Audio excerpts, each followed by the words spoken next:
Anyway, so the next big old fucking chunk today. Now, I'm hoping if need be, what I will be doing is because it's obviously shorter than what's to come, so the final one is shorter. I'm gonna probably just half it, so they're both about the same ish, you know. Park Explorer ticket for Universal. Should do it. Yeah, I fucking. This is a.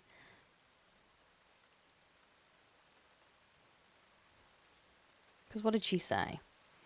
She said just the Disney and Universal tickets, blah, blah, blah, blah, blah, blah, blah, blah, blah. So these are the Flex Plus combo ticket. That's what I mean. Epic, I'm pretty sure. I looked at it because I was like, Mario, but Epic is its own thing. That's why I need to ask her about it. I was like, I'm so sure it's its own fucking thing because you could only book before, like, day ones. That's why I need to, like, check with her how much is left for that if she knows. We'll do 350. Is that evenish? Yeah, that looks a bit evenish. We'll aim for 350, and I'll aim into a point where there's a nice little.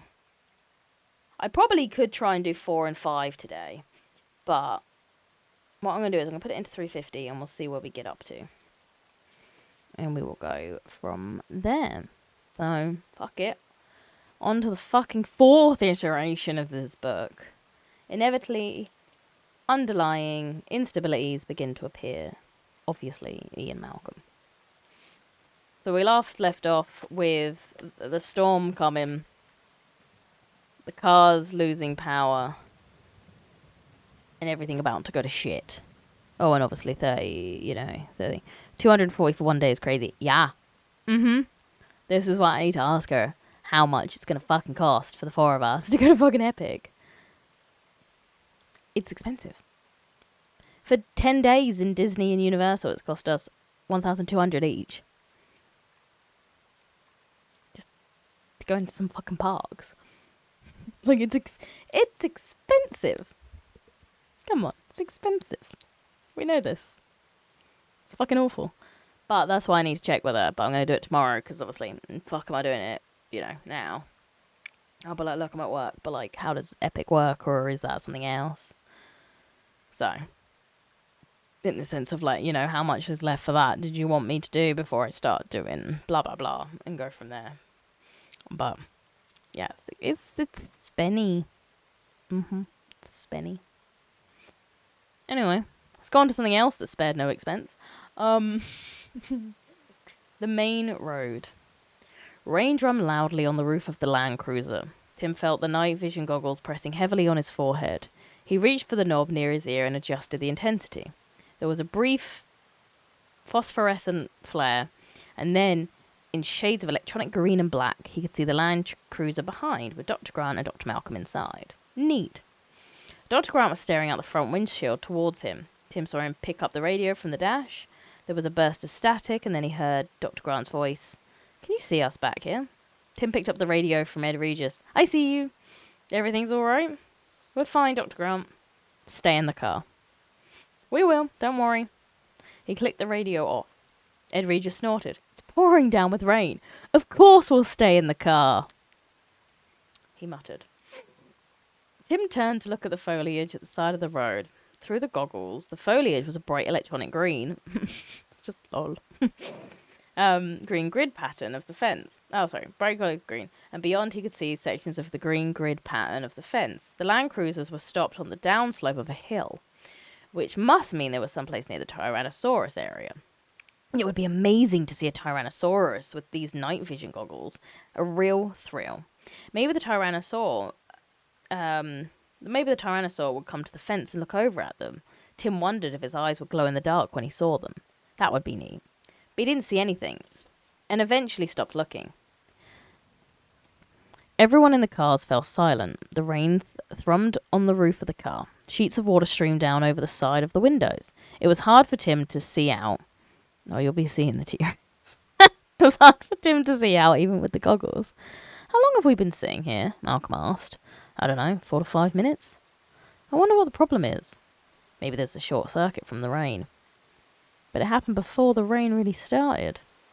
There was another silence. In a tense voice, Lex said, But there's no lightning, right? She had always been afraid of lightning, which I don't fucking understand. And she now sat nervously, squeezing her leather mitt in her hands. Dr. Grant said, "What was that? We didn't quite read that." "Just my sister talking." "Oh." Tim again scanned the foliage, but he saw nothing. Certainly nothing as big as a tyrannosaur. He began to wonder if the tyrannosaurs came out at night. Were they nocturnal animals? Tim wasn't sure if he had ever read that. He had a feeling the tyrannosaurs were all-weather, day and night animals. The time of the day didn't matter to a tyrannosaur. The rain continued to pour. "Hell of a rain," Ed Regis said. "It's really coming down." Lex said, "I'm hungry." "I know that, Lex," Regis said, "but we're stuck here, sweetie. The cars run on electricity in buried cables in the road." "Stuck for how long?" "Until they fix the electricity." I fucking get so annoyed at her after about 5 seconds. Also, I don't... Is the audio jumping for you, or...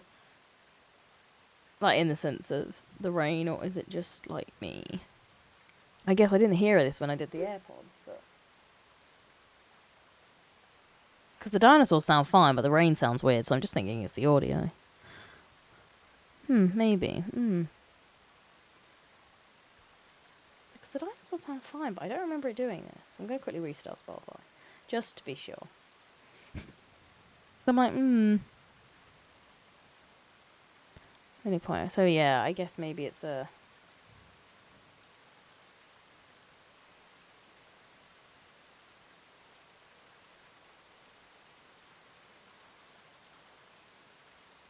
sort of does it. Maybe, I guess, I've only ever listened to it at night, but I've listened to it quite loud at night and I've never noticed. But also, could be the shitty headphones. Who knows? Anyway, listening to the sound of the rain, Tim felt himself growing sleepy. He yawned, and he turned to look at the palm trees on the left side of the road and was startled by a sudden thump as the ground shook. He swung back just in time to catch a glimpse of a dark shape as it swiftly crossed the road between the two cars. Jesus! What was it? It was huge. It was as big as the car. "Tim, are you there?" He picked up the radio. "Yes, I'm here. Did you see it, Tim?" "No," Tim said. "I missed it." "What the hell was it?" Malcolm said. "Are you wearing the night vision goggles, Tim?" "Yes, I'll watch," Tim said. "Was it the tyrannosaur?" Ed Regis asked. "I don't think so. It was in the road." "But you didn't see it," Ed Regis said. "No." Tim felt bad that he missed seeing the animal, whatever it was. There was a sudden white crack of lightning, and his night vision goggles flared bright green. He blinked his eyes and started to count. 1,000, 1,000. The thunder crashed, deafeningly loud and very close. Lex began to cry. "Oh no." "Take it easy, honey," Ed Regis said. "It's just lightning." Tim scanned the side of the road. The rain was coming down hard, shaking the leaves with hammering drops. It made everything move. Everything seemed alive. He scanned the leaves. He stopped. There was something beyond the leaves. Tim looked up, higher. Behind the foliage, behind the fence, he saw a thick body with a pebbled, grainy surface like the bark of a tree. But it wasn't a tree. He continued to look higher, sweeping the goggles upward. He saw the huge head of the Tyrannosaurus, just standing there, looking over the fence at the two Land Cruisers. The lightning flashed again, and the big animal rolled its head and bellowed in the glaring light. Then darkness and silence again, and the pounding rain. "Tim?" "Yes, Dr. Grant?" "You see what it is?" "Yes, Dr. Grant." Tim had the sense that Dr. Grant was trying to talk in a way that wouldn't upset his sister. "What's going on right now?" "Nothing," Tim said, watching the Tyrannosaur through his night goggles. "Just standing on the other side of the fence. I can't see much from here, Tim." "I can see fine, Dr. Grant." "It's just standing there." "Okay." Lex continued to cry, snuffling. There was another pause. Tim watched the Tyrannosaur. The head was huge. The animal looked from one vehicle to the other, then back again. It seemed to stare right at Tim. In the goggles, the eyes glowed bright green. Tim felt a chill, but then, as he looked down the animal's body moving down from the massive head and jaws, he saw the smaller muscular forelimb. It waved in the air, and then it gripped the fence. "Jesus Christ," Ed Regis said, staring out the window. The greatest predator the world has ever known, the most fearsome attack in human history. Somewhere in the back of his publicist's brain, Ed Regis was still writing copy. But he could feel his knees beginning to shake uncontrollably, his trousers flapping like flags. Jesus, he was frightened. He didn't want to be here, alone among all the people in the 2 cars. Ed Regis knew what a dinosaur attack was like. He knew what happened to people. He'd seen the mangled bodies that resulted from a raptor attack.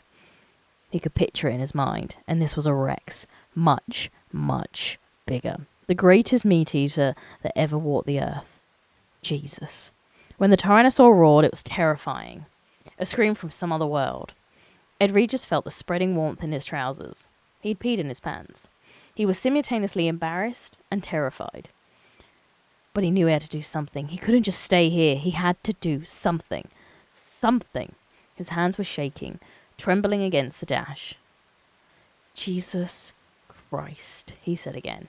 Bad language, Lex said, wagging her finger at him. Tim heard the sound of the door opening, and he swung his head away from the Tyrannosaur. The night vision goggles streaked laterally, in time to see Ed Regis stepping out through the open door, ducking his head in the rain. Hey, Lex said. Where are you going? Ed Regis just turned and ran in the opposite direction from the Tyrannosaur, disappearing into the woods. The door to the Land Cruiser hung open. The paneling was getting wet. He left, Lex said. Where did he go? He left us alone. Shut the door, Tim said. But she'd started to scream. He left us. He left us. Tim, what's going on? It was Dr. Grant on the radio. Tim!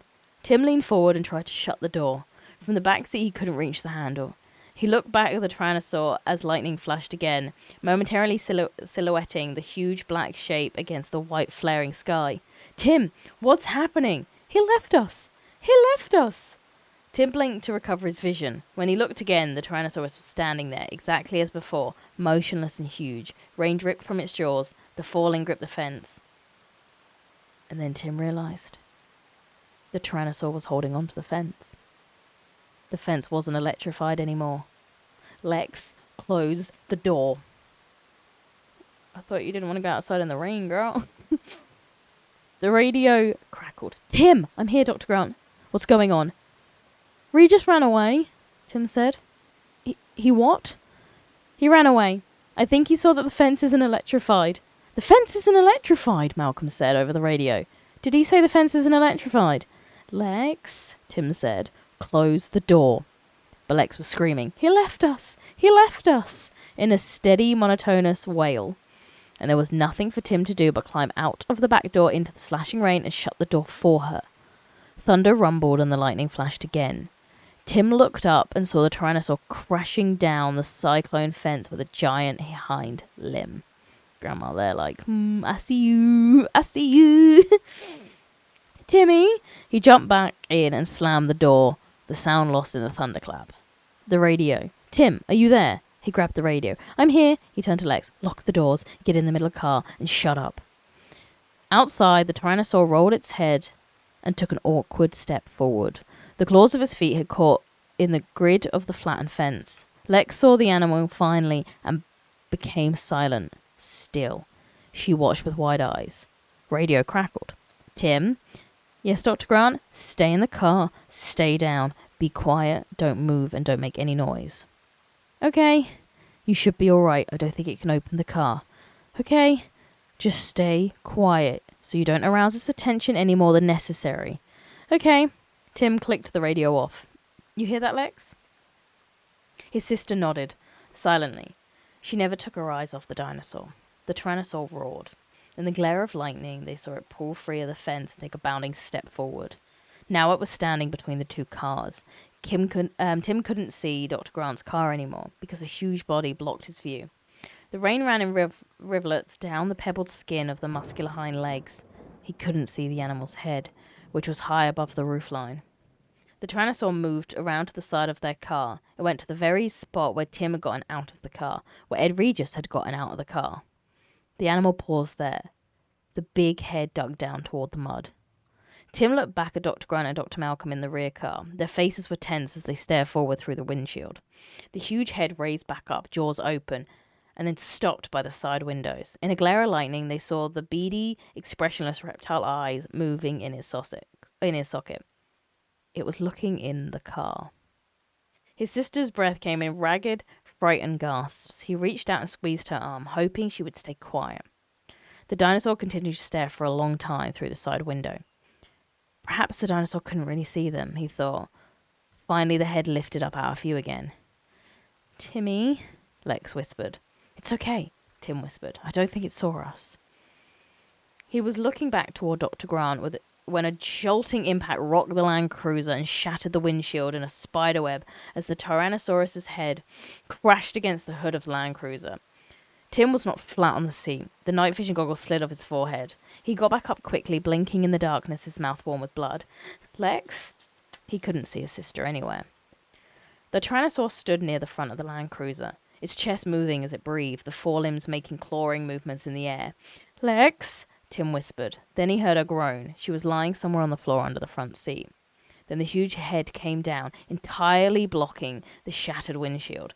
The Tyrannosaur banged against the front hood of the Land Cruiser. Tim grabbed the seat as the car rocked it on its wheels. The Tyrannosaur banged down twice more, denting the metal. Then it moved around the side of the car, the big raised tail blocking view out of all the side windows. At the back, the animal snorted, a deep, rumbling growl that blended with thunder. It sank its jaws into the spare tire mounted on the back of the Land Cruiser and in a single headshake tore it away. The rear of the car lifted into the air for a moment. Then it thumped down with a muddy splash. Tim, Dr. Grant said. Tim, are you there? Tim grabbed the radio. We're okay, he said. There was a shrill metallic scrape as the claws raked the roof of the car. Tim's heart was pounding in his chest. He couldn't see anything out of the windows on the right side except pebbly leather flesh. The Tyrannosaur was leaning against the car, which rocked back and forth with each breath, its springs and metal creaking loudly. Lex groaned again. Tim put down the radio and started to crawl over into the front seat. The Tyrannosaur roared, and the metal roof dented downward. Tim felt a sharp pain in his head and tumbled to the floor, onto the transmission hump. He found himself lying alongside Lex, and he was shocked to see that the whole side of her head was covered in blood. Go away. She looked unconscious. There was another jolting impact and pieces of glass fell around him. Tim felt the rain. He looked up and saw that the front windshield had broken out, and there was a jagged rim of glass, and beyond, the big head of a dinosaur, looking down at him. Tim felt a sudden chill, and then the head rushed forward towards him, the jaws open. There was a squeal of metal against teeth, and he felt the hot, stinking breath of the animal, and the thick tongue stuck into the car through the windshield opening. The tongue slapped wetly around inside the car. He felt the hot lather of dinosaur saliva, and the Tyrannosaur roared, a deafening sound inside the car. The head pulled away abruptly. No. Disgusting. Tim scrambled up, avoiding the dent in the roof. There was still room in the front seat by the passenger door. The Tyrannosaur stood in the rain near the front fender. It seemed confused by what happened to it. Blood dripped freely from its jaws. The Tyrannosaur looked at Tim, cocking its head to stare with one big eye. The head moved close to the car, sideways, and peered in. Blood spattered on the dented hood of the Land Cruiser, mixing with rain. It can't get to me, Tim thought. It's too big. Then the head pulled away, and in the flare of the lightning, he saw the hind leg lift up, and the world tilted as crazily as the Land Cruiser slammed over on its side, windows splatting in the mud. He saw Lex fall helplessly against the side window, and he fell down beside her, banging his head. Tim felt dizzy. Then the Tyrannosaur's jaws clamped onto the window frame, and the whole Land Cruiser was lifted up into the air and shaken. Timmy! Lex shrieked, so near to his ear that it hurt. She was suddenly awake, and he grabbed her as the Tyrannosaur crashed the car down again. Tim felt a stabbing pain in his side, and his sister fell on top of him. The car went up again, tilting crazily. Lex shouted, Timmy! And he saw the door give way beneath her. And she fell out of the car into the mud. But Tim couldn't answer, because in the next instant everything swung crazily. He saw the trunks of the palm trees sliding down past towards him, moving sideways through the air. He glimpsed the ground very far below. The hot roar of the Tyrannosaur, the blazing eye, the tops of the palm trees. And then, with a metallic scraping shriek, the car fell from the Tyrannosaur's jaw a sickening fall, and Tim's stomach heaved in the moment before the world became totally black and silent. In the other car, Malcolm gasped, "Jesus, what happened to the car?"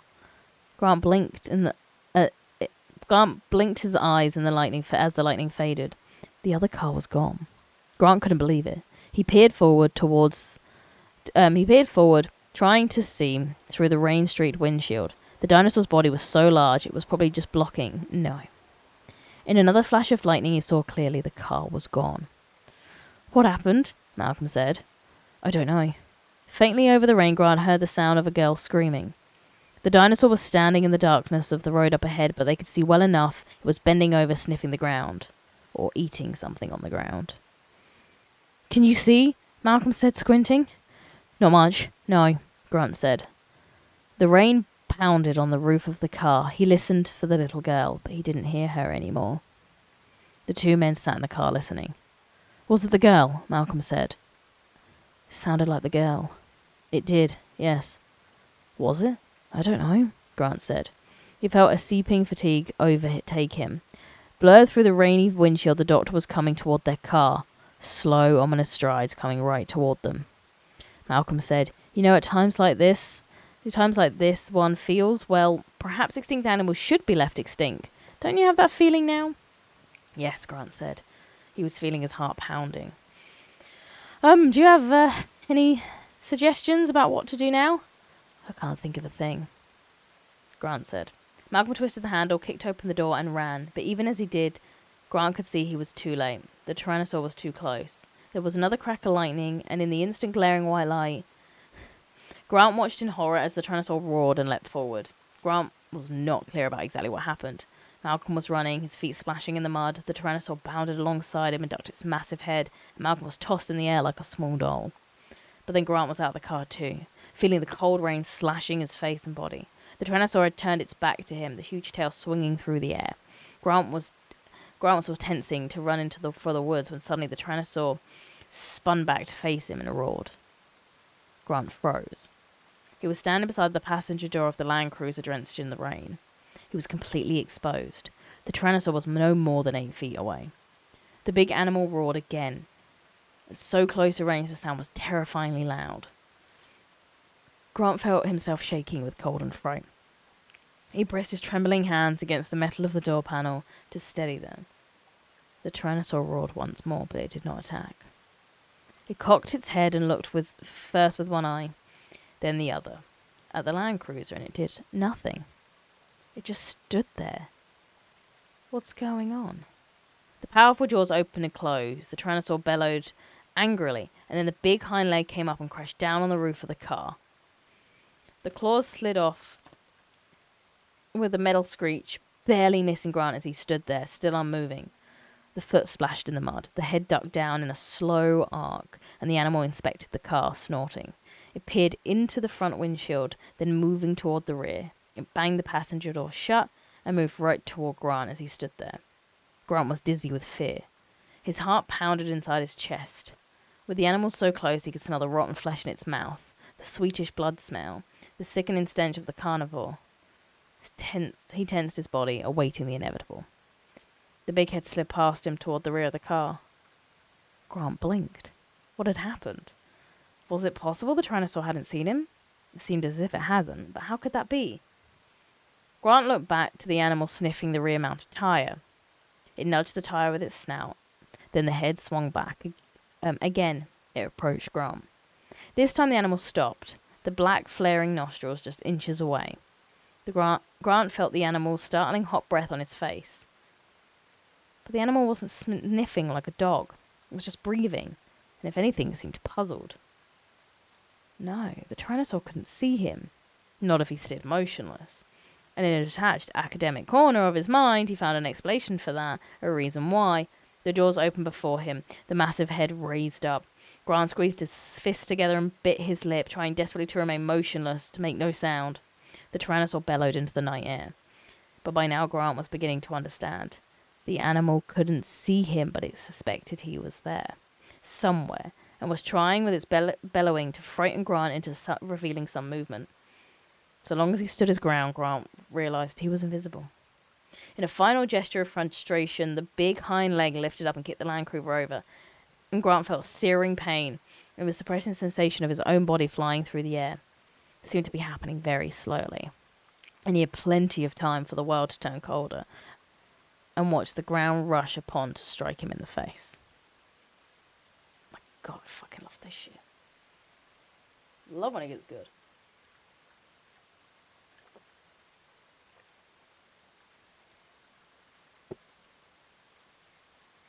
Ooh. Return. Oh damn, Harding said. Will you look at that? They were seeing Harding's gasoline-powered Jeep, starting forward past the flick-flick of the windshield wipers. In the yellow flare of the headlights, a big fallen tree blocked the road. Must have been the lightning, Gennaro said. Hell of a tree. We can't get past it, Harding said. I better tell Arnold in control. He picked up the radio and twisted the channel dial. Hello? John? Are you there? John? There was nothing but steady, hissing static. I don't understand, he said. The radio line seemed to be down. Must be the storm, Gennaro said. I suppose, Harding said. Try the Land Cruisers, Ellie said. Harding opened the channels, but there was no answer. Nothing, he said. They're probably back to camp by now and outside the range of our little set. In any case, I don't think we should stay here. It'll be hours before maintenance get a crew out to move that tree. He turned off the radio and put the Jeep into reverse. What are you going to do? Ellie said. Go back to the turnout and get on the maintenance road.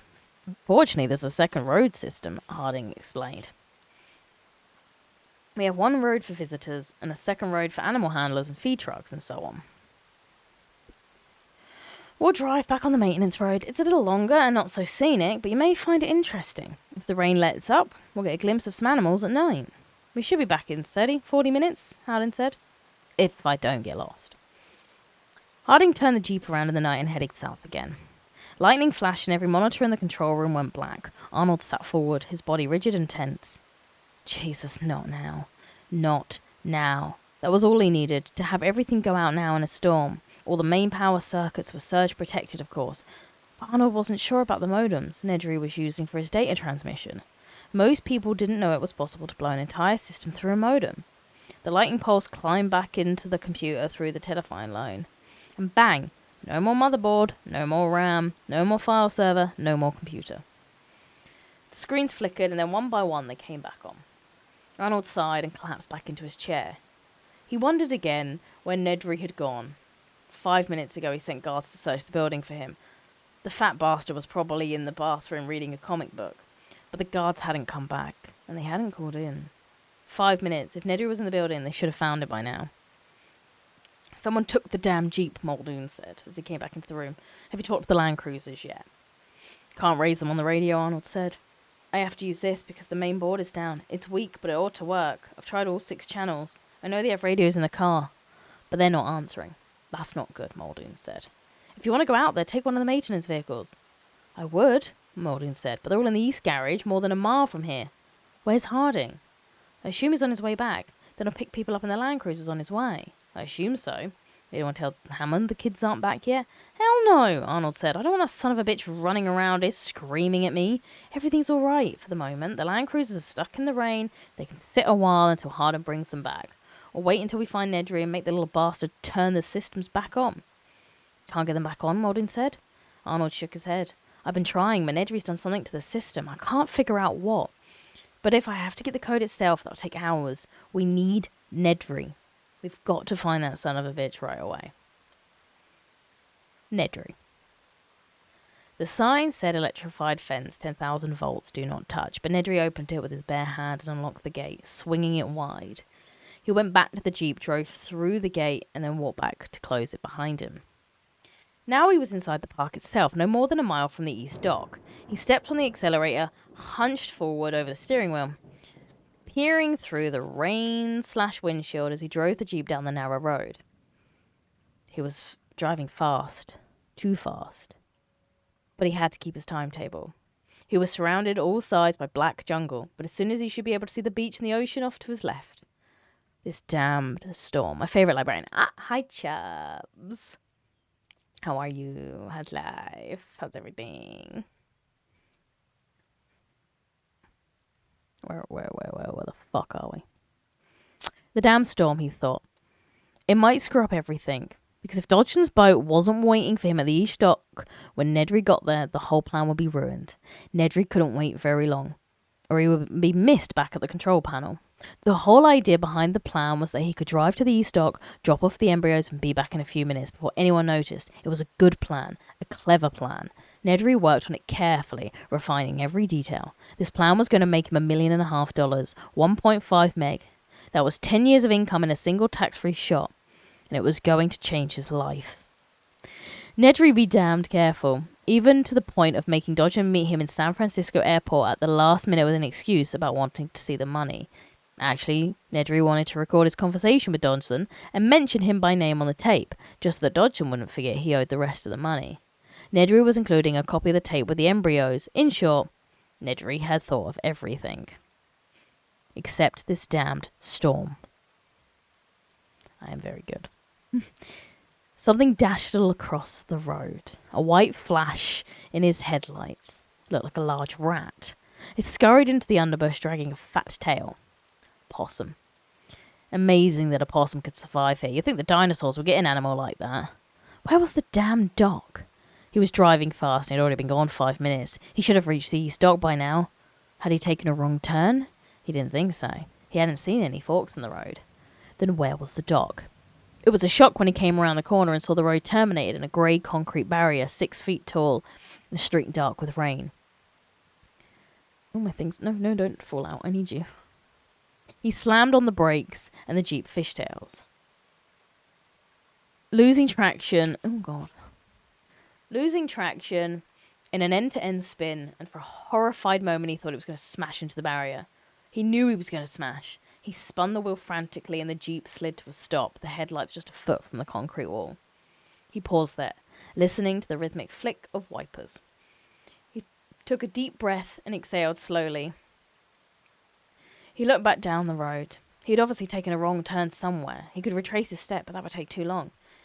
He better try and find out where the hell he was. He got out of the Jeep, feeling heavy raindrops splatter his head. It was a real tropical storm, raining so hard that it hurt. He glanced at his watch, pushing the buttons to illuminate the digital dial. 6 minutes gone. Where the hell was he? He walked around the concrete barrier, and on the other side, along with the rain, he heard the sound of gargling water. Could it be the ocean? Nedry hurriedly forward, his eyes adjusting to the darkness as he went, dense jungles on all sides, raindrops slapping on the leaves. The gurgling sound became louder, drawing him forward, and suddenly he came out of the foliage and felt his feet sink into soft earth and saw the dark currents of the river. The river. He was at the jungle river. Damn, he thought. At the river where? The river ran for miles through the land. He looked at his watch again. 7 minutes gone. You have a problem, Dennis, he said out loud. As if in reply, there was a soft hooting cry of an owl in the forest. Nedry hardly noticed. He was worrying about his plan. The plain fact he was out of time. There wasn't a chance anymore. He had to abandon his original plan, and all he could do was go back to the controls panel, restore the computer, and somehow contact Dodgson to set up the drop at the east dock the following night. Nedry would have to scramble to make that work, but he thought he could pull it off. The computer automatically logged all calls. After Nedry got through to Dodgson, he'd have to go back into the computer and erase the record of that call. But one thing was for sure, he couldn't stay out the park any longer, or his absence would be noticed. Nedry started back, heading toward the glow of the car's headlights. He was drenched and miserable. He heard the soft hooting cry once more, and this time he paused. That hadn't really sounded like an owl. And it seemed to be close by. In the jungle somewhere off to his right. As he listened, he heard the crashing sound in the underbrush, then silence. He waited and he heard it again. It sounded distinctively like something big, moving slowly through the jungle toward him.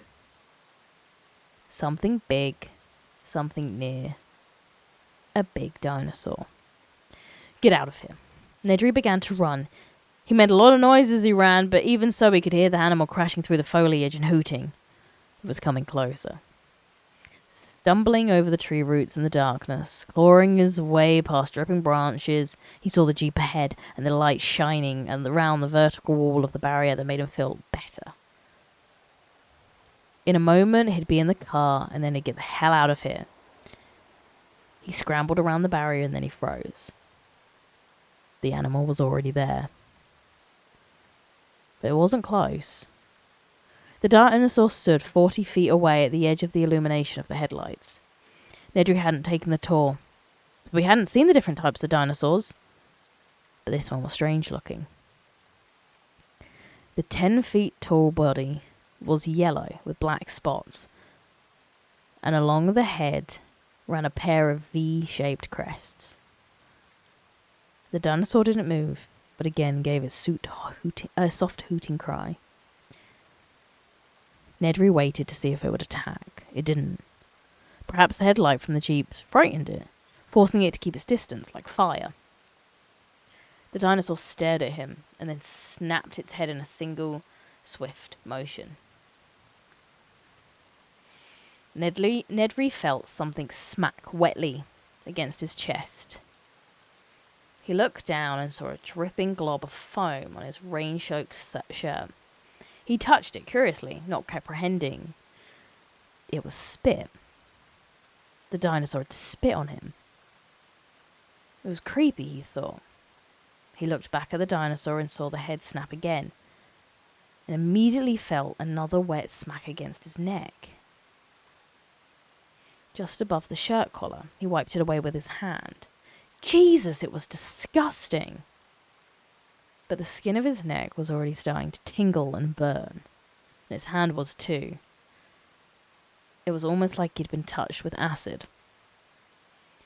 Nedry opened the car door, glancing back to the dinosaur to make sure it wasn't going to attack. And felt a sudden excruciating pain in his eyes, stabbing like spikes in the back of his skull. And he squeezed his eyes shut. He gasped when the intensity of it and threw up his hand to cover his eyes and felt the slippery foam trickling down both sides of his nose. Spit. The dinosaur had spit in his eyes. Even as he realized, the pain overwhelmed him and he dropped to his knees, disorientated, wheezing. He collapsed onto his side, his cheek pressed wet to the ground. His breath coming in thin whistles through the constant, ever-searing pain that caused flashing spots of light to appear behind his tightly shut eyelids. The earth shook beneath him, and Nedry knew the dinosaur was moving. He could hear its soft hooting cry, and despite the pain, he forced his eyes open and still saw nothing but flashing spots against black. Slowly the realization came to him. He was blind. The hooting was louder as Nedry scrambled to his feet and staggered back against the side panel of the car as a wave of nausea and dizziness swept over him. The dinosaur was close now. Blind, the least of your problem. He could feel it coming close. He was dimly aware of its snorting breath, but he couldn't see. He couldn't see anything, and the terror was extreme. He stretched out his hands, waving them wildly in the air to ward off the attack he knew was coming. Then there was a new searing pain like a fiery knife in his belly. And Nedry stumbled, reaching blindly down to touch the ragged edge of his shirt and then the thick, slippery mass that was surprisingly warm. And with horror, he suddenly knew he was holding his own intestines in his hand. The dinosaur had tore him open. His guts had fallen out. Nedry fell to the ground and landed on something scaly and cold. It was the animal's foot. Then there was a new pain on both sides of his head. The pain grew worse, and he was lifted to his feet. He knew the dinosaur had him in his head in his jaws. And the horror of the realization was followed by a final wish that it would all be ended soon. Oh, I love Nedry's death, man. Holding your own intestines in your hand has got to be fucking one of the worst ways to go. Yeah, it's one of my favourites. You think you can't see, and all you feel is your own intestines in your hand. It's fucking awful. I love it. Bungalow. More coffee? Hammond asked politely. No, thank you, Henry Wu said, leaning back into his chair. I couldn't eat anything more. They're having fucking drinks. What the fuck? Wu? They were sitting in the dining room of Hammond's bungalow, in a secluded corner of the park not far from the labs. Wu had to admit that the bungalow Hammond had built for himself was elegant, was sparse, almost Japanese lines. Get good, Wu. Legit. And dinner had been excellent, considering the dining room wasn't fully staffed yet. But there was something about Hammond that we found troubling. The old man was different in some way. Subtle different. All during dinner, we would try to decide what it was. In part, a tendency to ramble, to repeat himself, to retell old stories. In part, it was an emotional liability, flaring anger one moment, molten sentimentality the next. But all that can be understood as a natural concomitant of age. John Hammond, after all, was almost 77. But there was something else. A stubborn evasiveness. An insistence on having his way, and in the end, a complete refusal to deal with the situation. To deal with the situation that now faced the park. Wu had been stunned by the evidence. He did not yet allow himself to believe the case was proved, that the dinosaurs were breeding. After Grant had asked about amphibian DNA, Wu had intended to go directly to his laboratory and check the computer records of the various DNA assemblies. Because if the dinosaurs were in fact breeding, then everything about Jurassic Park was called into question. The genetic development methods, the genetic control methods, everything. Even the lysine dependency might be suspect. And if the animals could truly breed and could also survive in the wild... Henry Wu wanted to check the data at once, but Hammond had stubbornly insisted Wu accompany him to dinner. Now then, Henry, you must save room for ice cream, Hammond said, pushing back from the table. Maria makes the most wonderful ginger ice cream.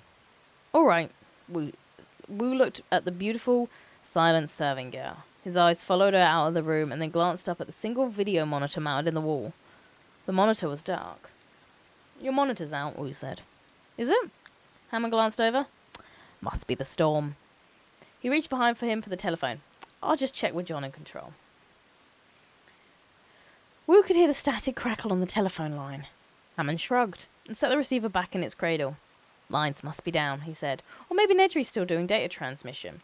There's quite a few bugs to fix this weekend. Nedry's a genius in his way, but we had to press him quite hard toward the end to make sure we got things right. Perhaps I should go to the control room and check, Wu said. No, Hammond said. There's no reason. If there was a problem, we'd hear about it. Maria came back into the room with 2 plates of ice cream. You must have a little, Henry, Hammond said. It's made with fresh ginger from the eastern part of the island. It's an old man's vice ice cream, but still. Dutifully, Wu dipped his spoon. Outside, lightning flashed and there was a sharp crack of thunder. That was close, Wu said. I hope the storm isn't frightening the children. I shouldn't think so, Hammond said. He tasted the ice cream. But I can't help but hold some fears about this park, Henry. Inwardly, Wu felt relieved. Perhaps the old man was going to face the facts after all. What kind of fears? You know, Jurassic Park's really made for children. The children of the world love dinosaurs, and children are going to delight in this place. Their little faces will shine with joy in finally seeing these wonderful animals. But I'm afraid I may not live to see it, Henry. I may not be able to live to see their joy on their faces.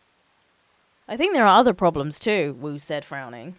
But none so pressing on my mind as this, Hammond said.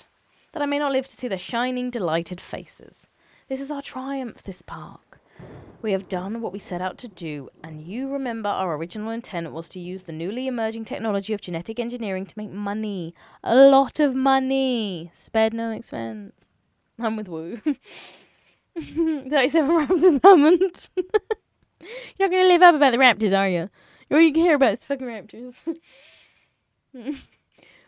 Wu knew Hammond was about to launch into one of his old speeches. He had up his hand. I'm familiar with this, John. If you're going to start with a bioengineering company, Henry, what would you do? Would you make products to help mankind, to fight illness or disease? Dear me, no, that's a terrible idea. A very poor use of new technology.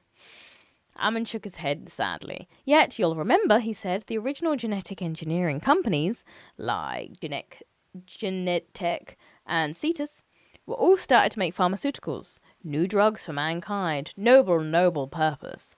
Unfortunately, drugs face all kind of barriers. FDA testing alone takes 5 to 8 years if you're lucky. Even worse, there are forces to work in the marketplace. So suppose you make a miracle drug for cancer or heart disease, as Genentech did. Suppose you now want to charge $1,000 or $2,000 a dose. You might imagine that as your privilege. After all, you invented the drug, you paid to develop and test it. You should be able to charge whatever you wish. But do you really think the government will let you do that? No, Henry, they will not. Sick people aren't going to pay $1,000 a dose for needed medication. They won't be grateful. They'll be outraged. Blue Cross isn't going to pay it. They'll scream highway robbery. So something will happen. Your patent application will be denied. Your permits will be delayed. Something will force you to see reason and to sell your drug at a lower cost. From a business standpoint, that makes helping mankind a very risky business. Personally, I would never help mankind. Wood had the argument before, and he knew Hammond was right. Some new bioengineered pharmaceuticals had indeed suffered inexplicable delays and patent problems. Now, Hammond said, think how different it is when you're making entertainment. Yeah, I know, he's a fucking right cunt. Nobody needs entertainment. There's not a matter for government intervention. If I charge $5,000 for my park, who's going to stop me? After all, nobody needs to come here. As far from being highway robbery, a costly price tag actually increases the appeal of the park. A visit becomes a status symbol, and all Americans love that. So do the Japanese, and of course, they have far more money. Ow, I forget though after a while. Jesus, these ones hurt. Hammond finished his ice cream, and Maria silently took the dish away. She's not from here, you know, he said. She's Haitian. Her mother is French, but in any case, Henry, you will recall the original purpose behind pointing my companies in the direction in this first place was to have a freedom from the government invention anywhere in the world. Speaking of the rest of the world, Hammond smiled. We've already leased a large tract in the Azores for Jurassic Park Europe, and you know we long ago obtained an island near Guam for Jurassic Park Japan. Construction on the next 2 Jurassic Parks will begin early next year, and they will open within 4 years. At the time, direct revenues will exceed $10 billion a year. And merchandising, television, and ancillary rights should double that. I see no reason to bother with children's pets, which I'm told Lou Dodgson thinks we're planning to make. $20 billion a year, Wu said softly, shaking his head. That's speaking conservatively, Hammond said. There's no reason to speculate wildly. More ice cream, Henry. Jesus.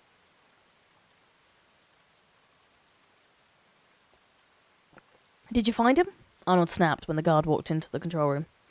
No, Mr. Arnold. Find him. I don't think he's in the building, Mr. Arnold. Then look in the lodge. Look in the maintenance building. Look in the utility shed. Look everywhere, but just find him. The thing is, the guard hesitated. Mr. Nedry's the fat man, right? That's right. He's a fat slob. Well, Jimmy down in the main lobby said he saw the fat man go into the garage. Muldoon spun around. Into the garage? When? About 10-15 minutes ago? Oh my god, thank you so much for the follow. Which one's my follow one? I think it's this one. It is. Welcome to me reading dinosaurs. Thank you so much. The Jeep screeched to a stop. Sorry, Harding said. In the headlamps, Ellie saw a herd of Apatosaurus lumbering across the road. There were 6 animals, each the size of a house, and a baby as large as a full-grown horse. The Apatosaur moved in unhurried silence, never looking towards the Jeep and its glowing headlamps. At one point, the baby stopped to lap up water from a puddle in the road, then moved on. A comparable herd of elephants would have been startled by the arrival of the car, would have trumpeted and circled to protect the baby, but these animals showed no fear. Don't they see us? She said. Not exactly, no, Harding said. Of course, in the literal sense, they do see us, but we don't really mean anything to them. We hardly ever take the cars out at night, so they have no experience of them. We are just a strange, smelly object in their environment, representing no threat and therefore no interest. I've occasionally been out at night visiting a sick animal, and on my way back these fellows blocked the road for more than an hour. What do you do? Harding grinned. Played a recorded tyrannosaur roar. That gets them moving. Not that they care much about the tyrannosaurs. The apatosaurs are so big they don't really have any predators. They can break a tyrannosaur's neck with a swipe of their tail, and they know it. So does the tyrannosaur. But they do see us. I mean, if we were to get out of the car... Harding shrugged. They probably wouldn't react. Dinosaurs have excellent visual acuity. But they have a basic amphibian visual system. It's in tune to movement. They don't see unmoving things well at all. The animals moved on, their skin glistening in the rain. Harding put the car in gear. I think we can continue now, he said. I'm fine, glad I'm here. I am glad. If you like dinosaurs, we are currently... We got this much left. This much left. This is the third stream we've done on it, because this book's took me damn too long. But it is still probably one of the best ever. Might be, I might be biased, but definitely is. Wu said, I expect you may find there are pressures on your park, just as there are pressures on Genotech's drugs. He and Hammond had moved into the living room, and they were watching the storm lash the big glass windows. I can't see how, Hammond said. The scientists may wish to constrain you, even to stop you. Well, they can't do that, Hammond said. He shook his fingers at Wu. You know why the scientists would try to do that? It's because they want to do research, of course. That's all they ever want to do, is research. Not to accomplish anything, not to make any process. Just to do research. Well, they have a surprise coming to them. I wasn't thinking of that, Wu said. Hammond sighed. I'm sure it'd be interesting for the scientists to do research, but you arrive at a point where these animals are simply too expensive to be used for research. This is wonderful technology, Henry, but it's also frightfully expensive technology. The fact is, it can only be supported as entertainment, Hammond said. That's just the way it is. But if there are attempts to close down facts, face the damn facts, Henry, Hammond said, irritably. This isn't America. This isn't even Costa Rica. This is my island. I own it, and nothing is going to stop me from opening Jurassic Park to all the children of the world, he chuckled, or at least the rich ones. And I tell you, they'll love it. In the back seat of the Jeep, Ellie Sattler stared out of the window. They'd been driving through rain-drenched jungle for the last 20 minutes, and had seen nothing since the Apatosaurus crossed the road. We're near the jungle river now, Hardin said as he drove. It's off there somewhere to our left.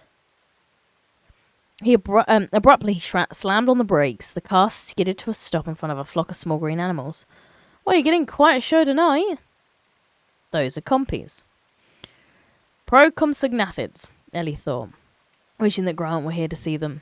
This was the animal they had seen in the facts back in Montana. The little dark green compies scurried to the other side of the road, then squatted down on their hind legs to look at the car, chittering briefly before hurrying onward into the night. Odd, Harding said. Wonder where they're off to. Compies don't usually move at night, you know. They climb up in the tree and wait for daylight. Then why are they out now, Ellie said. I can't imagine. You know, compies are scavengers like buzzards. They're attracted to dying animal. They have tremendously sensitive smell. They can smell a dying animal for miles. Then they go into a dying animal. Dying or already dead. Should we follow them? Ellie said. I'd be curious, Harding said. Yes, why not? Let's go see where they're going. He turned the car around and headed back toward the compies. Tim Murphy lay in the Land Cruiser, his cheek pressed against the car door handle. He drifted slowly back to consciousness. He wanted only to sleep. He shifted his position and felt the pain in his cheekbone where it lay against the metal door. His whole body ached. His arms and his legs, and most of all, his head. There was a terrible pounding and pain in his head. All the pain made him want to go back to sleep. He pushed himself up on one elbow, opened his eyes and retched, vomiting all over his shirt. He tasted sour bile and wiped his mouth with the back of his hand. His head throbbed. He felt dizzy and seasick, as if the world were moving, as if he was rocking back and forth on a boat. Tim groaned and rolled onto his back, turning away from the puddle of vomit. The pain in his head made him breathe in short, shallow gasps, and he felt sick, as if everything was moving. He opened his eyes and looked around, trying to get his bearings. He was inside the Land Cruiser. The car must have flipped over on its side because he was laying on the back against the passenger door. Looking up at the steering wheel and beyond at the branches of the tree moving in the wind, the rain had nearly stopped, but water drops still fell on him through the broken windshield. He stared curiously at the fragments of glass. He couldn't remember how the windshield had broken. He couldn't remember anything except that he'd been parked on the road and been talking to Dr. Grant when the Tyrannosaur came toward them. That was the last thing he remembered. He felt sick again and closed his eyes until the nausea passed. He was aware of the rhythmic creaking sound, like rigging on a boat. Dizzy and sick to his stomach, he felt as if the whole car were moving beneath him. But when he opened his eyes again, he saw it was true. The Land Cruiser was moving, laying on its side, swaying back and forth. The whole car was moving. Tentatively, Tim rose to his feet, standing on the passenger door. He peered over the dashboard and looked out through the shattered windshield. At first he saw only dense foliage moving in the wind. But here and there he could see gaps, and beyond the foliage the ground was nearly 20 feet below him. He stared uncomprehensively. The Land Cruiser was lying on its side in the branches of a large tree, 20 feet above the ground, swaying back and forth in the wind. "Oh shit," he said. What was he going to do? He stood on his tiptoes and peered out, trying to see better, grabbing the steering wheel for support. The wheel spun free in his hand, and with a loud crack, the Land Cruiser shifted position, dropping a few feet in the branches of the tree. He looked down through the shattered glass of the passenger door window at the ground below. "Oh shit, oh shit," he kept repeating. "Oh shit, oh shit." Another loud crack. The Land Cruiser jolted down on the foot. He had to get out of here. He looked down at his feet. He was standing on the door handle. He crouched back down on his hands and knees to get a good look at the handle. He couldn't see it very well in the dark, but he could tell the door was dented outward so the handle couldn't turn. He'd never get the door open. He tried to roll the window down, but the window was stuck. Then he thought of the back door. Maybe he could open that. He leaned over the front seat, and the Land Cruiser lurched with a shift of weight. Carefully, Tim reached back and twisted the door handle. It was stuck to him. How was he going to get out? He heard a snorting sound and looked down. A dark shape passed below him. It wasn't the Tyrannosaur. This shape was tubby, and it made a kind of snuffling as it walked along. The tail flopped back and forth, and Tim could see long spikes. It was the Stegosaur, apparently recovered from its illness. Tim wondered where the other people were, Gennaro and Sattler and the vet. He had last seen them near the Stegosaur. How long ago was that? He looked at his watch, but the face was cracked. He couldn't see the numbers. He took the watch off and tossed it aside. The Stegosaur snuffled and moved on. Now the only sound was the wind in the trees and the creaking of the Land Cruiser as it shifted back and forth. He had to get out of here. Tim grabbed the handle and tried to force it, but it was stuck solid. It wouldn't move at all. And then he realized what was wrong. The rear door was locked. Tim pulled up the pin and twisted the handle. The rear door swung open downward and came to rest against the branch a few feet below. The opening was narrow, but Tim thought he could wriggle right through it. Holding his breath, he crawled slowly back into the rear seat. The Land Cruiser creaked, but held its position. Gripping the doorposts on both sides, Tim slowly lowered himself down through the narrow, angled opening of a door. Soon he was lying flat on his stomach on the slanted door, his legs sticking out of the car. He kicked in the air, his feet touched something solid, a branch, and he rested his weight on it. As soon as he did, the branch bent down, and the door swung open wider, spilling him out of the Land Cruiser, and he fell, leaves scratching his face, his body bouncing from branch to branch, a jolt, a searing pain, bright light in his head. He slammed to a stop. The wind knocked from him. Tim lay doubled over the large branch, his stomach burning pain. Tim heard another crack, and he looked up at the Land Cruiser. A big dark shape 5 feet above him. Another crack. The car shifted. Tim forced himself to move, to climb down. He used to like to climb trees. He was a good tree climber. And this was a good tree to climb, the branches spaced close together, almost like a staircase. Crack. The car was definitely moving. Tim scrambled downward, slipping over the wet branches, feeling sticky sap on his hands, hurrying. He had not descended more than a few feet when the Land Cruiser creaked a final time and then slowly, very slowly, nosed over. Tim could see the big green grille and the front headlights swinging down at him. Then the Land Cruiser fell free, gaining momentum as it rushed towards him, slamming against the barge where Tim had just been, and it stopped. His face just inches from the dented grille, bent inward like an evil mouth, headlamp for eyes. Oil dripped on Tim's face. He was still 12 feet above the ground. He reached down, found another branch, and moved down. Above, he saw the branch bending under the weight of the Land Cruiser, and then it cracked. Then the Land Cruiser came rushing down toward him, and he knew he could never escape it. He could never get down fast enough, so Tim just let go. He fell the rest of the way. Tumbling and banging, feeling pain in every part of his body, he heard the Land Cruiser smashing down through the branches after him like a pursuing animal. Then Tim's shoulder hit the soft ground, and he rolled as hard as he could and pressed his body against the trunk of a tree as the Land Cruiser tumbled down with the loud metallic crash and sudden hot burst of electronical sparks that stung his skin and sputtered and sizzled on the wet ground around him. Slowly, Tim rose to his feet. In the darkness, he heard the snuffling and saw the stegosaur coming back, apparently attracted by the crash of the Land Cruiser. The dinosaur moved dumbly, the low head thrust forward, and the big cartilaginous plates running in 2 rows along the hump of its back. It behaved like an overgrown tortoise, stupid like that, and slow. Tom picked up a rock and threw it. Get away! The rock thunked dully on its plates. The stegosaur kept coming. Go on! Go! He threw another rock and hit the stegosaur in the head. The animal grunted, turned slowly away, and shuffled off in the direction it had come.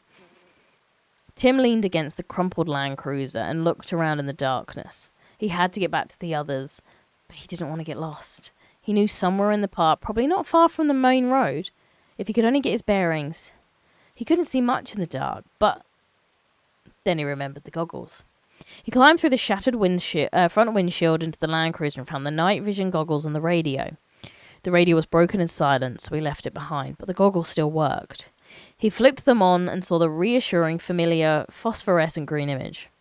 Wearing the goggles, he saw the battered fence off to his left and walked towards it. The fence was 12 feet high, but the Tyrannosaur had flattened it easily. Tim hurried across it and moved through an area of dense foliage and came out onto the main road. Through his goggles, he saw the other Land Cruiser turned on its side. He ran towards it, took a breath, and looked inside. The car was empty. No sign of Dr. Grant or Dr. Malcolm.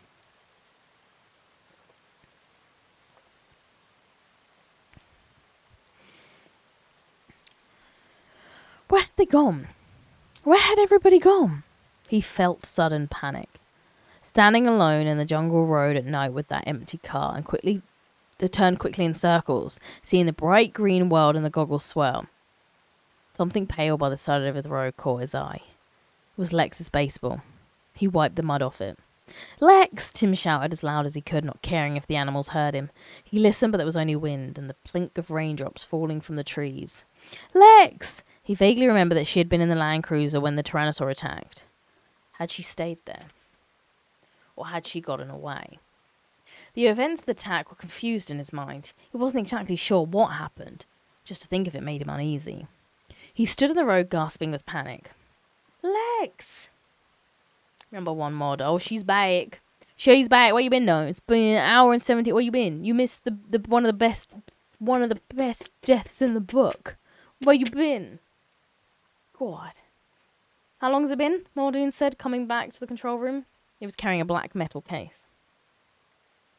I missed a bit. I lie. I was too busy talking to Louis. The night seemed to close around him, feeling sorry. When he finally stopped, he still heard whimpering. It was faint and it was coming from somewhere further up the road. That's it. McDonald's and work shopping. Oh, twice. Wow. Double the McDonald's. How long had it been? Muldoon said, coming back into the control room. He was carrying a black metal case. Half an hour. Harding's jeep should have been back by now. Arnold stubbed out his cigarette. I'm sure they'll arrive any minute now. Sorry. Okay. Still no sign of Nedry. No. Still no sign of Nebby? No, not yet. Muldoon opened the case, which contained 6 portable radios. I'm going to distribute these to people in the building. Take the charger too. These are our emergency radios. And she's gone, just like that. Oh, Jesus Christ. I need WhatsApp to not be in my ear right now.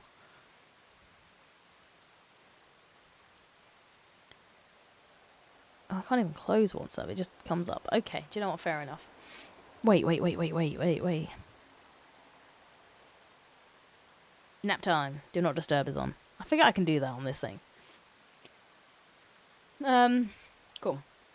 Let it charge about 20 minutes and then try and raise the cars. Henry Wu opened the door marked fertilization and entered the darkened lab. There was nobody here. Apparently all the technicians were still at dinner. Wu went directly to the computer terminal and punched in the DNA logbooks. The logbooks had been kept on the computer. DNA was a large molecule that each species required 10 gigabytes of optical disk space to store details of all iterations. He was going to have to check all 15 species. There was a tremendous amount of information to search. He still wasn't clear about why Grant thought frog DNA was important. Wu himself didn't often distinguish one kind of DNA from another. After all, most DNA in living creatures was exactly the same. DNA was incredibly ancient substance. Human beings walking around in the streets of the modern world, bouncing their pink new babies, hardly stopped to think that the substance at the centre of it all, the substance that began their dance of life, was a chemical almost as old as the Earth itself. The DNA molecule was so old that its evolution, can't actually see shit, had essentially finished more than 2 billion years ago. There had been little new since that time.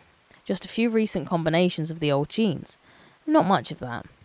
When you compared the DNA of man and the DNA of a lowly bacterium, you found that only 10% of the strands were different. The innate the conservatism of DNA emboldened Wu to use whatever DNA he wished. In making his dinosaurs, Wu had manipulated the DNA as a sculpture might clay or marble. He created freely. He started the computer search program, knowing it would take 2 or 3 minutes to run. He got up and walked around the lab, checking instruments out of the long-standing habit. He noted the recorder outside the freezer door, which tracked the freezer temperature. He saw there was a spike in the graph. That was odd. It meant that someone had been in the freezer recently too, within the last half hour. But who would go in there at night? Really, Wu? He dumb. The computer beeped, signaling the first of the data searches were complete. Wu went over to see what it had found, and when he saw the screen, he forgot all about the freezer and the graph spike. DNA algorithm. Many versions. Bullshit. The result was clear. All breeding dinosaurs incorporated rana, or frog, DNA. None of the other animals did. Wu still did not understand why this had caused them to breathe, but he could no longer deny that Grant was right. The dinosaurs were breeding. He hurried up to the control room. They're all dumb. If you make a dinosaur, you're dumb. I'll go, but you're dumb.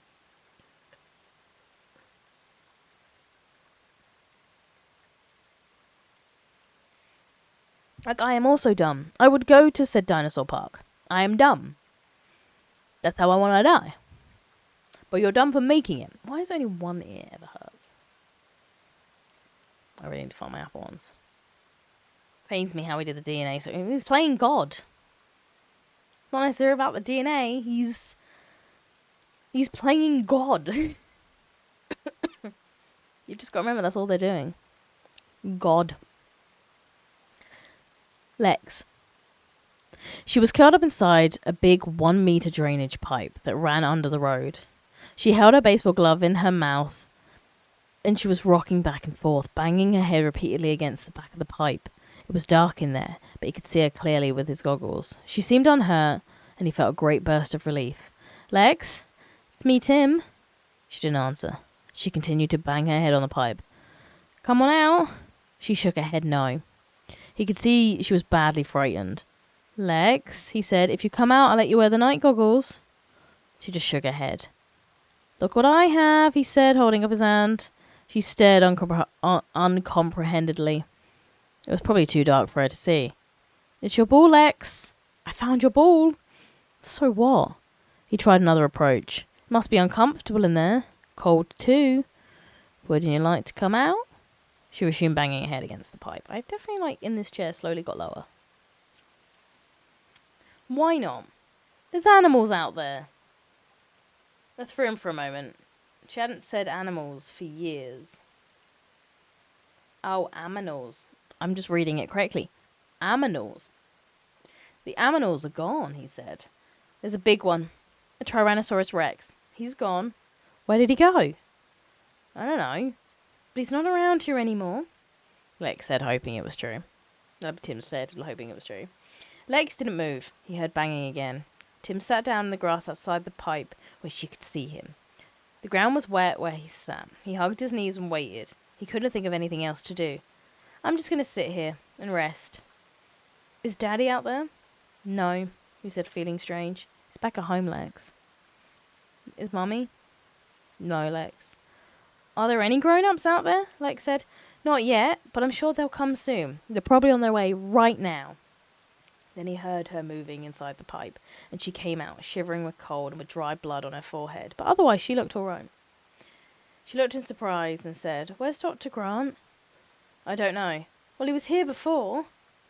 He was? When? Before. I saw him when I was in the pipe. Where did he go? How am I supposed to know? Lex said, wrinkling her nose. She began to shout. Hello? Hello? Dr. Grant? Dr. Grant?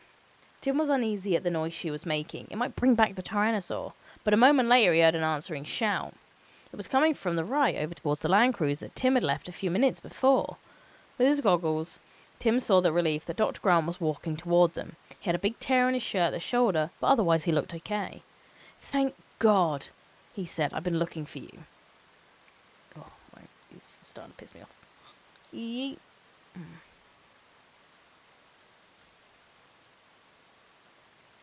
Okay.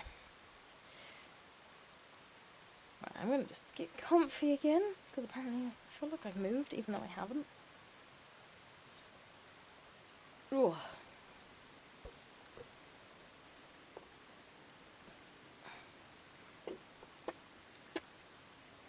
Ooh. I do forget sometimes, just... Can we know? There we go. Whoa.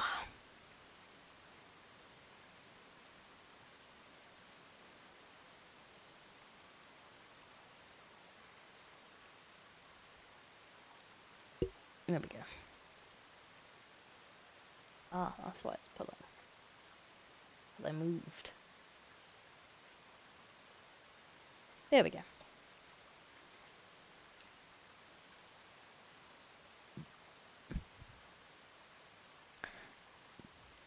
That's better. I definitely just slide.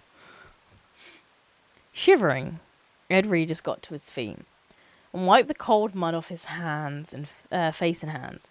He'd spent a very bad half an hour wedged among big boulders on the slope of the hill below the road. He knew it wasn't much of a hiding place, but he panicked, and he wasn't thinking clearly. He'd lain in his muddy cold place and he tried to get hold of himself, but he kept seeing that dinosaur in his mind, the dinosaur coming toward him, toward the car. Is you still going, G? He is for now. Ed Reed just didn't remember exactly what had happened after that. He remembered that Lex had said something, but he hadn't stopped. He couldn't stop. He just kept running and running. Beyond the road, he lost his footing and tumbled down the hill and came to rest by some boulders. And it had seemed to him that he could crawl in among the boulders and hide there. There was enough room. So that's what he had done. Gasping and terrified, thinking of nothing except to get away from the Tyrannosaur. And finally, when he was wedged in there like a rat between boulders, he had calmed down a little. And he'd been overcome with the horror and shame because he had abandoned those kids. He just ran away. He had just saved himself. He knew he should go back up to the road and try to rescue them, because he had always imagined himself as brave and cool under pressure. But whenever he tried to get control of himself to make himself go back up, somehow he just couldn't. He started to feel panicky, and he had trouble breathing, and he didn't move. He told himself it was hopeless anyway. If the kids were still up on their road, they could never survive. And certainly there was nothing Ed Regis could do for them. He might as well stay here where he was. And no one was going to know what happened except him, and there was nothing he could do, nothing he could have done, and so Regis had remained among the boulders for half an hour, fighting off panic, carefully not thinking about whether the kids had died, about what Hammer would have to say when he found out. What finally made him move was the peculiar sensation he noticed in his mouth. The side of his mouth felt funny, kind of numb and tingling, and he wondered if it hurt during the fall. Regis touched his face and felt swollen flesh on the side of his mouth. It felt funny, but it didn't hurt at all. Then he realised the swollen flesh was a leash, growing fat as it sucked his lips. It was practically in his mouth. Shivering with nausea, Regis pulled the leech away, feeling it tear the flesh off his lips, feeling the gush of warm blood in his mouth. He splat and flung it with disgust into the forest. He saw another leech on his forearm and pulled it off, leaving a dark bloody streak behind. Jesus, he was probably covered with them. That fall down the hillside. The jungle's hills were full of leeches, so were the dark rocky crevices. What did the workmen say? The leeches crawled up into your underwear, they like dark warm places, they like to crawl right up your hello. He stopped. It was a voice carried by the wind. Hello, Dr. Grant. Jesus, that was the little girl. Ed Regis listened to the tone of her voice. She didn't sound frightened or in pain, she was just calling in her insistent way, and it slowly dawned on him that something else must have happened, that the Tyrannosaur must have gone away, or at least hadn't attacked, and that the other people might still be alive, Grant and Malcolm. Everybody might be alive, and the realization made him pull himself together in an instant, the way you got sober in an instant when the cops pulled you over, and he felt better, because he knew what he had to do. As he crawled out from the boulders, he was already formulating the next step. Already figuring out what he would say and how to handle things from this point. Regis wiped the cold mud off his face and hands, the evidence that he had been hiding. He wasn't embarrassed that he had been hiding, but now he had to take charge. He scrambled back up toward the road, but when he emerged from the foliage, he had a moment of disorientation. He didn't see the cars at all. He was somehow at the bottom of the hill. The Land Cruisers must be at the top. He started walking up the hill, back toward the Land Cruiser. It was very quiet. His feet splashed in the muddy puddles. He couldn't hear the little girl anymore. Why had she stopped calling? As he walked back, he began to think that maybe something had happened to her. In that case, he shouldn't walk back there. Maybe the Tyrannosaur was still hanging around. Here he was at the bottom of the hill that's much closer to home. And it was quiet. Spooky. And it was so quiet. Ed Regis turned around and started walking back toward camp. Alan Grant ran his hand over her limbs, squeezing the arms and leg briefly. She didn't seem to have any pain. It was amazing aside from the cut on her head. She was fine. I told you I was, she said. Well, I had to check. The boy was not quite so fortunate. Tim's nose was swollen and painful. Grant suspected it was broken. His right shoulder was badly bruised and swollen, but his legs seemed to be all right. Both kids could walk. That was the important thing. Grant himself was all right, except for a claw abrasion down his right chest where the Tyrannosaur had kicked him. It burned with every breath, but it didn't seem serious, and it didn't limit his movement. He wondered if he had been knocked unconscious, because he only had dim recollections of events immediately preceding the moment he sat up, groaning in the woods 10 yards from the Land Cruiser. At first his chest had been bleeding, so he stuck leaves on the wound, and after a while it clotted. He then started walking around looking for Malcolm and the kids. Grant couldn't believe he was still alive, and scattered images began to come back to him. He tried to make sense of them. The Tyrannosaur should have killed them. All easily. Why hadn't it? I'm hungry, Lex said. Me too, Grant said. We've got to get ourselves back to civilization, and we've got to tell them about the ship. We're the only ones who know, Tim said. Yes, we've got to get back and tell them. Then let's walk down the road toward the hotel, he said, pointing to the hill. That way we'll meet them when they come for us. Grant considered that, and he kept thinking about one thing. The dark shape that had crossed between the Land Cruisers even before the attack started. What animal had that been? He could only think of one possibility. The little Tyrannosaur. I don't think so, Tim. The road has high fences on both sides. If one of the Tyrannosaurs is farther down the road, we'll be trapped. Then we should wait here? Yes, Grant said. Let's just wait here until someone comes. I'm hungry, Lex said. I hope it won't be for very long, Grant said. I don't want to stay here, Lex said. Then from the bottom of the hill, they heard the sound of a man coughing. Stay here, Grant said. He ran forward to look down to the hill. Stay here, Tim said, and ran forward after him. Lex followed her brother. Don't leave me. Don't leave me here, you guys. Grant clapped his hand over her mouth. She struggled to protest. He shook his head and pointed over the hill for her to look.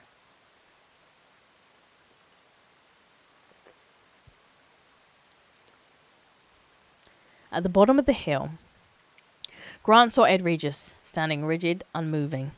The forest around them had become deadly silent. The steady background drone of cicadas and frogs had ceased abruptly.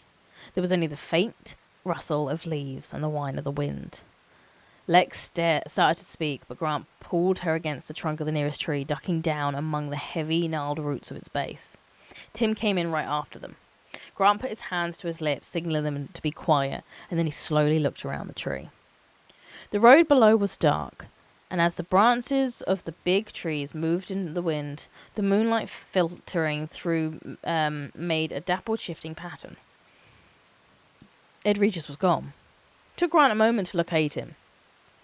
The publicist was pressed against the trunk of a big tree, hugging him. Regis wasn't moving at all. The forest remained silent. Lex tugged impatiently at Grant's shirt. She wanted to know what was happening. Then, from somewhere very near, they heard a soft snorting exhalation, hardly louder than the wind. Lex heard it too, because she stopped struggling. The sound floated toward them again, soft as a sigh. Grant thought it was almost like the breathing of a horse. Grant looked at Regis and saw the moving shadows cast by the moonlight on the trunk of the trees. And then Grant realized there was another shadow superimposed onto the others, and not moving. A strong curved neck and a square head. The exhalation came again. Tim leaned forward cautiously to look. Lex did too. They heard a crack as a branch broke, and into the path stepped a tyrannosaur. It was the juvenile, about 8 feet tall, and it moved with the clumsy gait of a young animal, almost like a puppy. The juvenile tyrannosaur shuffled down the path, stopping with every step to sniff the air before moving on. It passed the tree where Regis was hiding and gave no indication that it had seen him. Grant saw Regis' body relax slightly. Regis turned his head, trying to watch the tyrannosaur on the far side of the tree. The tyrannosaur was now out of view down the road. Regis started to relax, releasing his grip on the tree, but the jungle remained silent. Regis remained close to the tree trunk for almost half a minute. Then the sounds of the forest returned. The first tentative croak of a tree frog, the buzz of one cicada, and then a full chorus. Regis stepped away from the tree, shaking his shoulders, releasing the tension. He walked into the middle of the road, looking in the direction of the departed tyrannosaur. The attack came from the left. The juvenile roared as it swung its head forward, knocking Regis flat to the ground. He yelled and scrambled to his feet, but the tyrannosaur pounced, and it must have pinned him with his hind leg because suddenly Regis wasn't moving. He was sitting up in the path, shouting at the dinosaur and waving his hands at it as if he could scare it off. The young dinosaur seemed perplexed by the sounds and movement coming from its tiny prey. The juvenile bent his head over, sniffing curiously, and Regis pounded on the snout with its fist. Get away! Back off! Go on, back off! Regis was shouting at the top of his lungs, and the dinosaur backed away, allowing Regis to get to his feet. Regis was shouting, yeah, you heard me, back off, get away, as he moved from the dinosaur. The juvenile continued to stare curiously at the odd, noisy little animal before him. But when Regis had gone a few paces, it lunged and knocked him down again. It was playing with him, Grant thought. Hey, Regis shouted as he fell, but the juvenile did not pursue him, allowing him to get back to his feet. He jumped to his feet and continued backing away. You stupid... Back! Back! You heard me! Back! He sounded like a lion tamer. The juvenile roared, but it did not attack. And Regis now edged towards the trees and high foliage to the right. In another few steps, he would be in hiding. Back! You! Back! Regis shouted, and then at the last moment, the juvenile pounced and knocked Regis flat on his back. Cut that out! Regis yelled, and the juvenile ducked his head. And Regis began to scream. No words, just a high-pitched scream. The scream cut off abruptly And when the juvenile lifted his head, Grant saw ragged flesh in his jaws. Oh no, Lex said softly. Beside her, Tim had turned away, suddenly nauseated. His night vision goggles slipped from his forehead and landed on the ground with a metallic clink. The juvenile's head snapped up and it looked toward the hill. Tim picked up his goggles and Grant grabbed both the children's hands and began to run. I love Regis's death because it is just like, hey, this kid's playing with you. Now you're gonna die. Now you're gonna die. I fucking love it. They're very clever death in this one. Like, it's not just dinosaur eats, dinosaur eats, dinosaur eats. It's, hey, look how gruesome this can get. Whew. In the night, the compies scurried along the side of the road. Harding's jeep followed a short distance behind. Ellie pointed farther up the road. Is that a light? Could be, Harding said. Looks almost like headlights. The radio suddenly hummed and crackled. They heard John Arnold say, "You there?" "Ah, there he is," Harding said. "Finally." He pressed the button. "Yes, John, we're here. We're near the river following the compies. It's quite interesting." More crackling then. "Eat your car." What did he say? Gennaro said. Something about a car? Ellie said, at Grant's dig in Montana, Ellie was the one who operated the radio phone. After years' experience, she becomes skilled at picking up garbled transmissions. "I think he said he needs your car." Harding pressed the button. "John, are you there? We can't read you very well. John?" There was a flash of lightning, followed by a long sizzle of static, and then Arnold's tense voice. "Where are you?" "We're 1 mile north of the Hipsy paddock, near the river, followed by some combies." "No, damn well. Get back here. Ow." "Sounds like he's got a problem," Ellie said, frowning. There was no mistaking the tension in his voice. "Maybe we should go back." Harding shrugged. John's frequently got a problem. You know how engineers are. They want everything to go by the book. He pressed the button on the radio again. "John, say again, please." More crackling, more static. "Muldoon need your car." "Ow." Gennaro frowned. Is he saying Muldoon needs your car? That's what it sounds like. "Well, that doesn't make any sense," Harding said. "Other stuck. Muldoon wants car." "I get it," Ellie said. The other cars are stuck on the road in the storm and Muldoon wants to go get them." "Why doesn't Muldoon take the other car?" He pushed the button. "John, tell Muldoon to take the other car. It's in the garage." The radio crackled. "Not listen, crazy bastard, car." Harding pressed the radio button again. "I said it's in the garage, John. The car's in the garage." "Edry's missing one." "I'm afraid that isn't getting us anywhere." "All right, John, we're coming in now." He turned the radio off and turned the car around. I just wish I understood what the urgency was. Harding put the Jeep in gear and then rumbled down the road in darkness. It was another 10 minutes before they saw the welcoming lights of the safari lodge, and as Harding pulled to the stop in front of the visitor centre, they saw Muldoon coming toward them. He was shouting and waving his arms. "God damn it, Arnold, you son of a bitch. God damn it, get this part back on track now. Get my grandkids back here. Now." John Hammond stood in the control room, screaming and stamping his little feet. He'd been carrying on his way for the last 2 minutes. While Henry Wu stood in the corner looking stunned. "Well, Mr. Hammond," Arnold said, "Muldoon's on his way out right now to do exactly that." Arnold turned away and lit another cigarette. Hammond was like every other management guy Arnold had ever seen. Whether it was Disney or the Navy, management guys always behaved the same. They never understood the technical issues, and they thought that screaming was the way to make things happen. And maybe it was if you were shouting at your secretaries to get you a limousine. But screaming didn't make any difference at all at the problems that Arnold now faced. The computer didn't care if it was screamed at. The power network didn't care if it was screamed at. Technical systems were completely indifferent to all of this explosive human emotion. If anything, screaming was counterproductive because Arnold now faced the virtual certainty that Nedry wasn't coming back, which meant that Arnold himself had to go into computer code and try to figure out what had gone wrong. It was going to be a painstaking job. He needs to be calm and careful. "Why don't you go downstairs to the cafeteria," Arnold said, "and get a cup of coffee. We'll call you when you have news."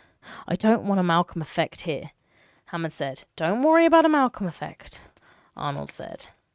"Will you let me get to work?" "God damn you." "No, my bookmark." "I'll call you, sir, when I have news from Muldoon," Arnold said. He pushed buttons on his console, and he saw the familiar control screens change. Jurassic Park main modules, core libs, include biostat, blah, blah, blah, blah, blah, blah, blah, blah, blah, loads of technical shit. Arnold was no longer operating the computer. He had now gone behind the scenes to look at the code, the line-by-line instructions that told the computer how to behave. Arnold was unhappily aware that the complete Jurassic Park program contained more than 500,000 lines of code, most of it undocumented, without explanation. Wu came forward. What are you doing, John? Checking the code. By inspection? That will take forever. Tell me, Arnold said. Tell me. The road. Muldoon took the curve very fast, the jeep sliding around in the mud. Sitting beside him, Gennaro clenched his fists. They were racing along the cliff road, high above the river, now hidden below them in darkness. Muldoon accelerated forward. His face was tense. How much further? Gennaro said. 2, maybe 3 miles. Ellie and Harden were back at the visitor centre. Gennaro had offered to accompany Muldoon. The car swerved. It's been an hour, Muldoon said. An hour and no word from the other cars. But they have radios, Gennaro said. We haven't been able to raise them, Muldoon said. Then Gennaro frowned. If I was sitting in a car for an hour of a main, I'd try to use the radio to call for somebody. So would I, Muldoon said. Gennaro shook his head. You really think something could have happened to them? Chances are, Muldoon said, that they're perfectly fine, but I'll be happier when I finally see them. Should be any minute now. The road curved and they then ran up a hill. At the base of the hill, Gennaro saw something white lying among the ferns on the side of the road. Hold it, Gennaro said, and Muldoon braked. Gennaro jumped out and ran forward into the headlights of the jeep to see what it was. It looked like a piece of cloth, but there was... Gennaro stopped. Even from 6 feet away, he could clearly see what it was. He walked forward more slowly. Muldoon leaned out of the car and said, What is it? It's a leg. The flesh of the leg was pale blue-white, terminating in a ragged bloody stump where the knee had been. Below the calf hazard he saw a white sock and a brown slip-on shoe. It was the kind of shoe Ed Regis had been wearing. But then Muldoon was out of the car, running past him to crouch over the leg. Jesus! He lifted the leg out of the foliage, raising it to the light of the headlamps, and blood from the stump gushed over his hand. Gennaro was still 3 feet away. He quickly bent over, put his hands on his knees, squeezed his eyes shut, and breathed deeply, trying not to be sick. Gennaro. Muldoon's voice was sharp. What? Move. You're blocking the light. How much have I missed? This thing keeps flashing at me. I'm still going to open test as much as I can tomorrow. Oh, that means my handover's going to be shit tomorrow. Gennaro took a breath and moved. When he opened his eyes, he saw Muldoon peering critically at the stump, torn at the joint line. Muldoon said, didn't bite it, twisted and ripped it off. Just ripped his leg off. Muldoon stood up, holding the severed leg upside down so the remaining blood dripped onto the ferns. His bloody hand smudged the white sock as he gripped the ankle. Gennaro felt sick again. No question what happened. The T-Rex got him. Muldoon looked up the hill, then back to Gennaro. You alright? Can you go on? Want me to cry at 10 a.m. for you? Nah, Jamin's offered to help, if need be. Just means it was a long day. It's getting to that point in time now where test is a long day. A new one out. I don't know why. Left, fine. Right, that's why I still think my right is smaller than everything else. Are you alright? Can you go on? Yes, Gennaro said, I can go on. Muldoon was walking back towards the jeep, carrying the leg. I guess we better bring this along, he said. Doesn't seem right to leave it here. Christ, it's going to make a mess of the car. See if there's anything back there, will you? Tarp or newspaper? Gennaro opened the back door, rummaged around in the space behind the rear seat. He felt grateful to think about something else for the moment. The problem of how to wrap the severed leg expanded to fill his mind, crowding out all of the other thoughts. He found a canvas bag with a toolkit, a wheel rim, and a cardboard box, and 2 tarps, he said. They were neatly folded plastic. Give me one, Muldoon said, still standing outside the car. Muldoon wrapped the leg and passed the now shapeless bundle to Gennaro. Holding it in his hand, Gennaro was surprised at how heavy it felt. Just put it in the back, Muldoon said. If there's a way to wedge it, so it doesn't roll around. Okay. Gennaro put the bundle in the back, and Muldoon got behind the wheel. He accelerated, and the wheel spinning in the mud, then digging in. jeep rushed up the hill, and for a moment at the top of the headlights still pointed upward towards the foliage. Then they swung down, and Gennaro could see the road before them. Jesus, Muldoon said. Gennaro saw a single Land Cruiser lying on its side at the centre of the road. He couldn't see the second Land Cruiser at all. Where's the other car? Muldoon looked around briefly and pointed to the left. There, the second Land Cruiser was 20 feet away, crumpled at the foot of a tree. What's it doing there? The T-Rex threw it. Threw it, Gennaro said. Muldoon's face was grim. Let's get this over with, he said, climbing out of the jeep. They hurried forward to the second Land Cruiser. Their flashlights swung back and forth in the night. As they came closer, Gennaro saw how battered the car was. He was careful to let Muldoon look inside first. I wouldn't worry, Muldoon said. It's very unlikely we'll find anyone. No, he said. He explained that during his years in Africa, he had visited the scenes of half a dozen animal attacks on the humans in the bush. One leopard attack, the leopard had torn apart open a tent in the night and taken a 3-year-old child. Then one buffalo attack in Amboseli, yeah. 2 lion attacks, 1 croc attack up in the north, near Maroon. In every case, there was surprisingly little evidence left behind. Inexperienced people imagine horrific proofs of animal attacks. Torn limbs left behind in the tent, trails of dripping blood leading away into the bush, blood-stained clothing not far from the campsite. But the truth was there was usually nothing at all, particularly if the victim was small, an infant or a young child. The person just seemed to disappear, as if he walked out into the bush and never came back. A predator could kill a child just by shaking it, snapping its neck. Usually there wasn't any blood. And most of the time you never found any remains of the victims. Sometimes a button from a shirt or a slither of rubber from a shoe, but most of the time, nothing. Predators took children. They preferred children, and they left nothing behind. So Muldoon thought it's highly unlikely that they would ever find the remains of the children. But as he looked in now, he had a surprise. I'll be damned. Like that Meryl Streep film with the dingo. Yeah, exactly. Muldoon tried to put the scene together. The front windshield of the Land Cruiser was shattered, but there wasn't much glass nearby. He had noticed shards of glass back on the road, so the windshield must have broken back there, before the Tyrannosaur picked up the car and threw it here. But the car had taken a tremendous beating. Muldoon shone his light inside. Empty? Gennaro said tensely. Not quite, he said. His flashlight glinted off a crushed radio headset, and on the floor of the car he saw something else, something curved and black. The front doors were dented and jammed shut, but he climbed through the back door and crawled over the seat to pick it up. It's a watch, he said, peering at it in the beam of his flashlight. A cheap digital watch with a moulded black rubber strap. The LCD face was shattered. He thought the boy might have been wearing it, though he wasn't sure. But it was the kind a kid would have. What is it, a watch? Gennaro said. Yeah, and there's a radio, but it's broken. Is that significant? Yes, and there's something else. Muldoon sniffed. There was a sour odour in the car. He shone the light around and he saw the vomit dripping off the side of the door panel. He touched it, still fresh. One of the kids may still be alive, Muldoon said. Gennaro squinted at him. What makes you think that? The watch, Muldoon said. The watch proves it. He handed the watch to Gennaro, who held it to the glow of the flashlight and turned it over. Crystal was cracked. Gennaro said, that's right. And the band is uninjured. Which means the kid took it off. That could have happened any time. Any time before the attack. Nope, those LCD crystals are tough. It takes a powerful blow to break them. The watch face was shattered during the attack. So the kid took his watch off. Think about it. If you were being attacked by a Tyrannosaur, would you stop to take off the watch? Maybe it was torn off. It's almost impossible to tear off someone's wrist without tearing the hand off too.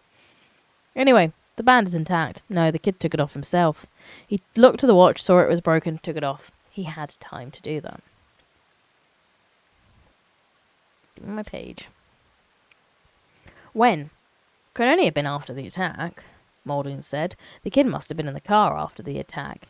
And the radio was broken, so he left it behind too. He's a bright kid, and he knew it wasn't useful. If he's so bright, Gennaro said, where did he go? Because I'd stay right here and wait to be picked up. Yes, Muldoon said, but perhaps he couldn't stay here. Maybe the Tyrannosaur came back, or some other animal. Anyway, something made him leave. Then where did he go? Gennaro said. Let's see if we can determine that, Muldoon said, and he strode off towards the main road. This is why I love Muldoon in the movies, but I love Muldoon in the book, because he actually has fucking knowledge. He has a good amount of knowledge.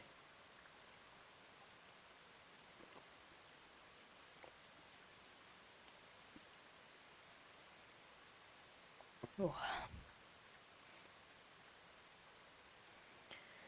Gennaro watched Muldoon peering at the ground with his flashlight, his face just inches from the mud, intent on his search. Muldoon really believed he was onto something, that at least one of the kids was still alive. Gennaro remained unimpressed. The shock of finding the seven-legger left him with a grim determination to close the park and destroy it. No matter what Muldoon said, Gennaro suspected him of unwarranted enthusiasm and hopefulness. And, "You notice these prints?" Muldoon asked, still looking at the ground. "What prints?" "These footprints. See them coming towards us from up the road? And they're adult-sized prints. Some kind of rubber sole. Notice the distinctive tread pattern." Gennaro only saw mud, puddles catching the lights of the flashlight. "You can see," Muldoon continued, "that the adult prints come to here where they're joined by other prints, small and medium-sized, moving around in circles, overlapping, almost if they're standing together, talking. But now they're here, they seem to be running." He pointed off, there, into the park. Gennaro shook his head. "You can see whatever you want in this mud." Muldoon got to his feet and stepped back. He looked down at the ground and sighed. "Say what you like, I'll wager one of the kids survived, maybe both, perhaps even if it's an adult as well.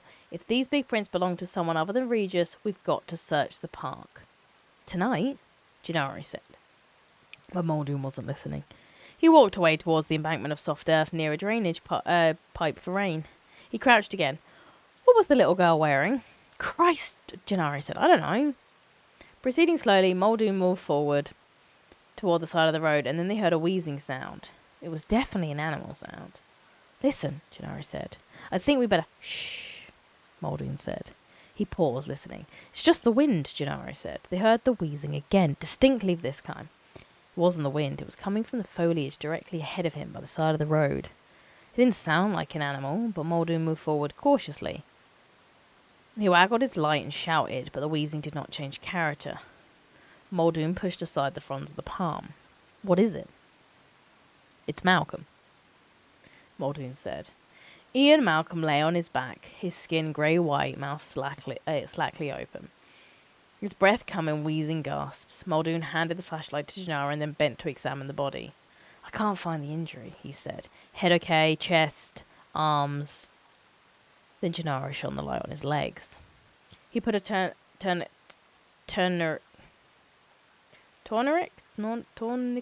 I don't actually know how to fucking say it with the thing, but you know what I'm on about, the belt thing. Malcolm's belt was twisted tight over the right thigh. Gennaro moved the light down to the leg. The right ankle was bent outward at an awkward angle from the leg.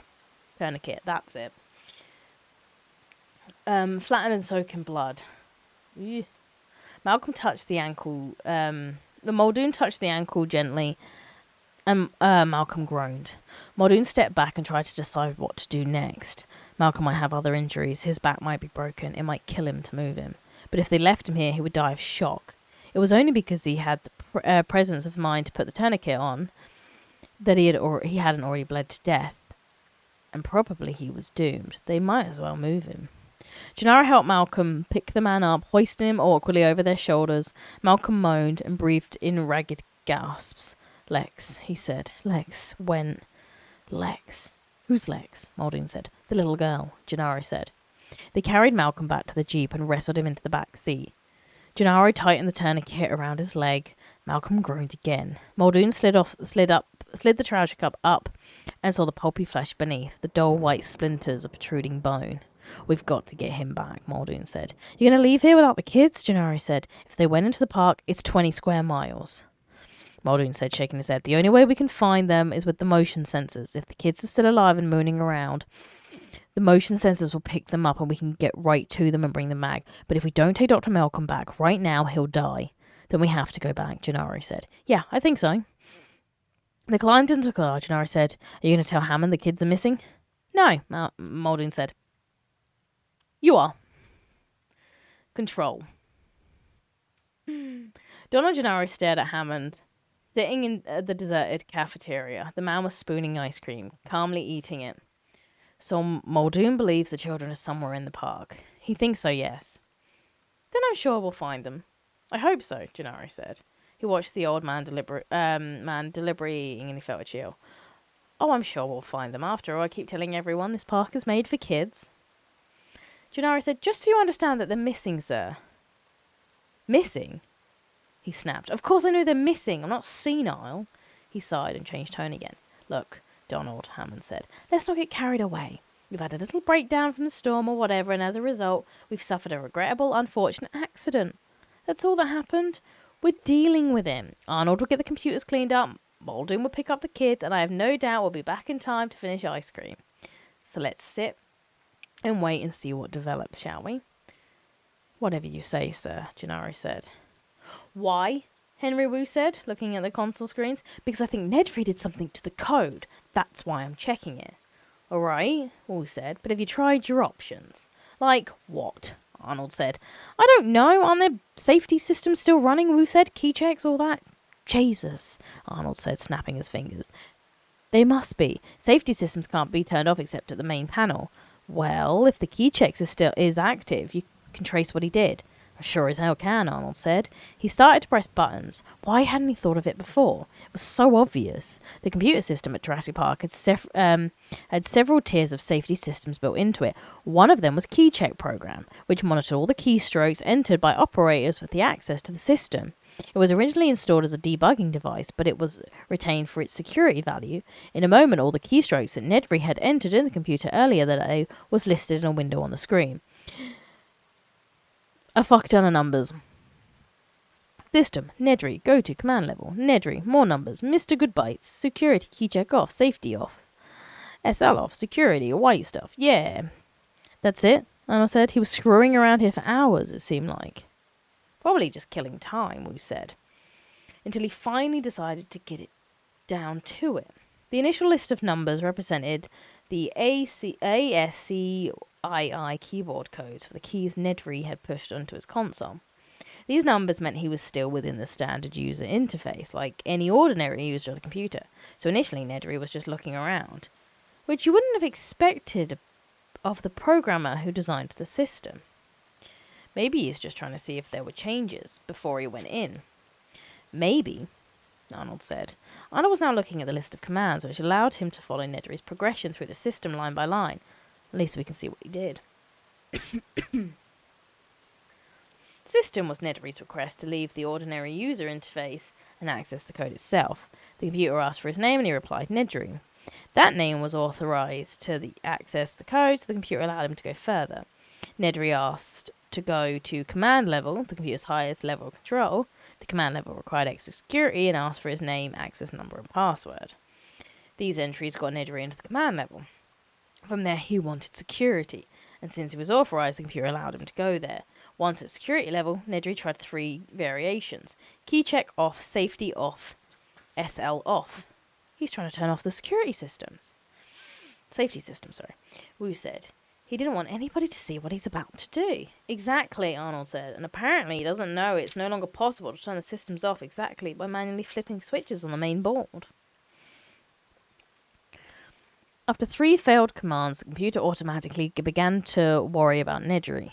But since he'd gotten in with proper authorization, the computer would assume that Nedry was lost, trying to do something he couldn't accomplish from where he was.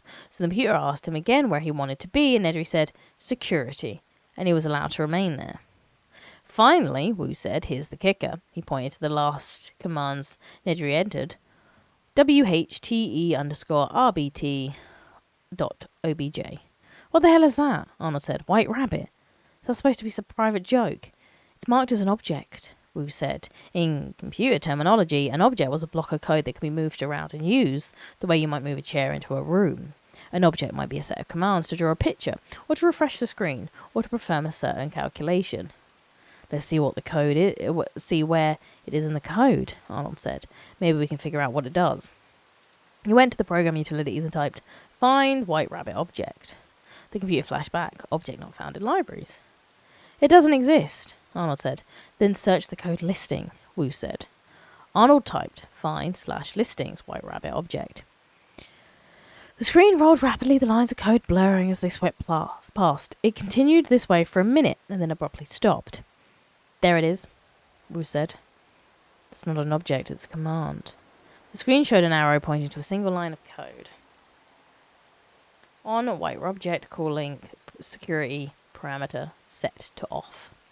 Son of a bitch, Arnold said. Wu shook his head. It isn't a bug in the code at all. Nope, Arnold said. It's a trapdoor. The fat bastard put in what looked like an object call. But it's actually a command that links the security parameter system, then he turns them off. Gives him complete access to every place in the park. Then we must be able to turn them back on, Wu said. Yeah, we must. Arnold frowned at the screen. All we have to do is figure out the command. I'll run an execution trace on the link. We'll see where that gets us. Wu got up from his chair. Meanwhile, he said, that somebody went into the freezer an hour ago. I think I better go count the embryos. Ellie was in her room, about to change out of her wet clothes when there was a knock at the door. Alan, she said, but when she opened the door, she saw Muldoon standing there with a plastic wrap package under his arm. Muldoon was soaking wet and there were streaks of dirt in his clothes. I'm sorry, but we need your help, Muldoon said briskly. The Land Cruisers were attacked an hour ago. We brought Malcolm back, but he's in shock. He's got very bad injuries to his leg. He's still unconscious, but I put him in the bed in his room. Harding is on his way over.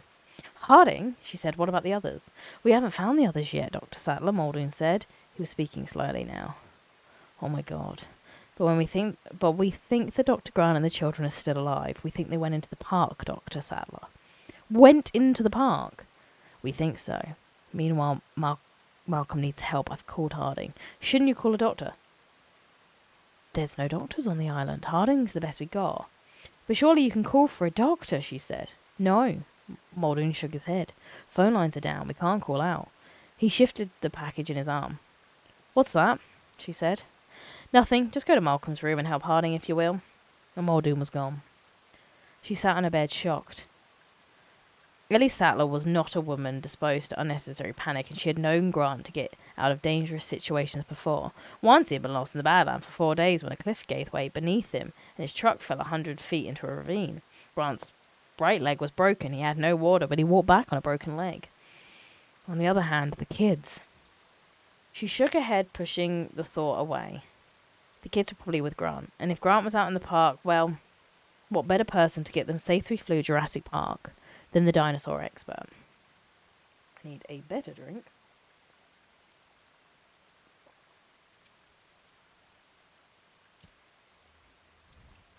In the park. I'm tired, Lex said.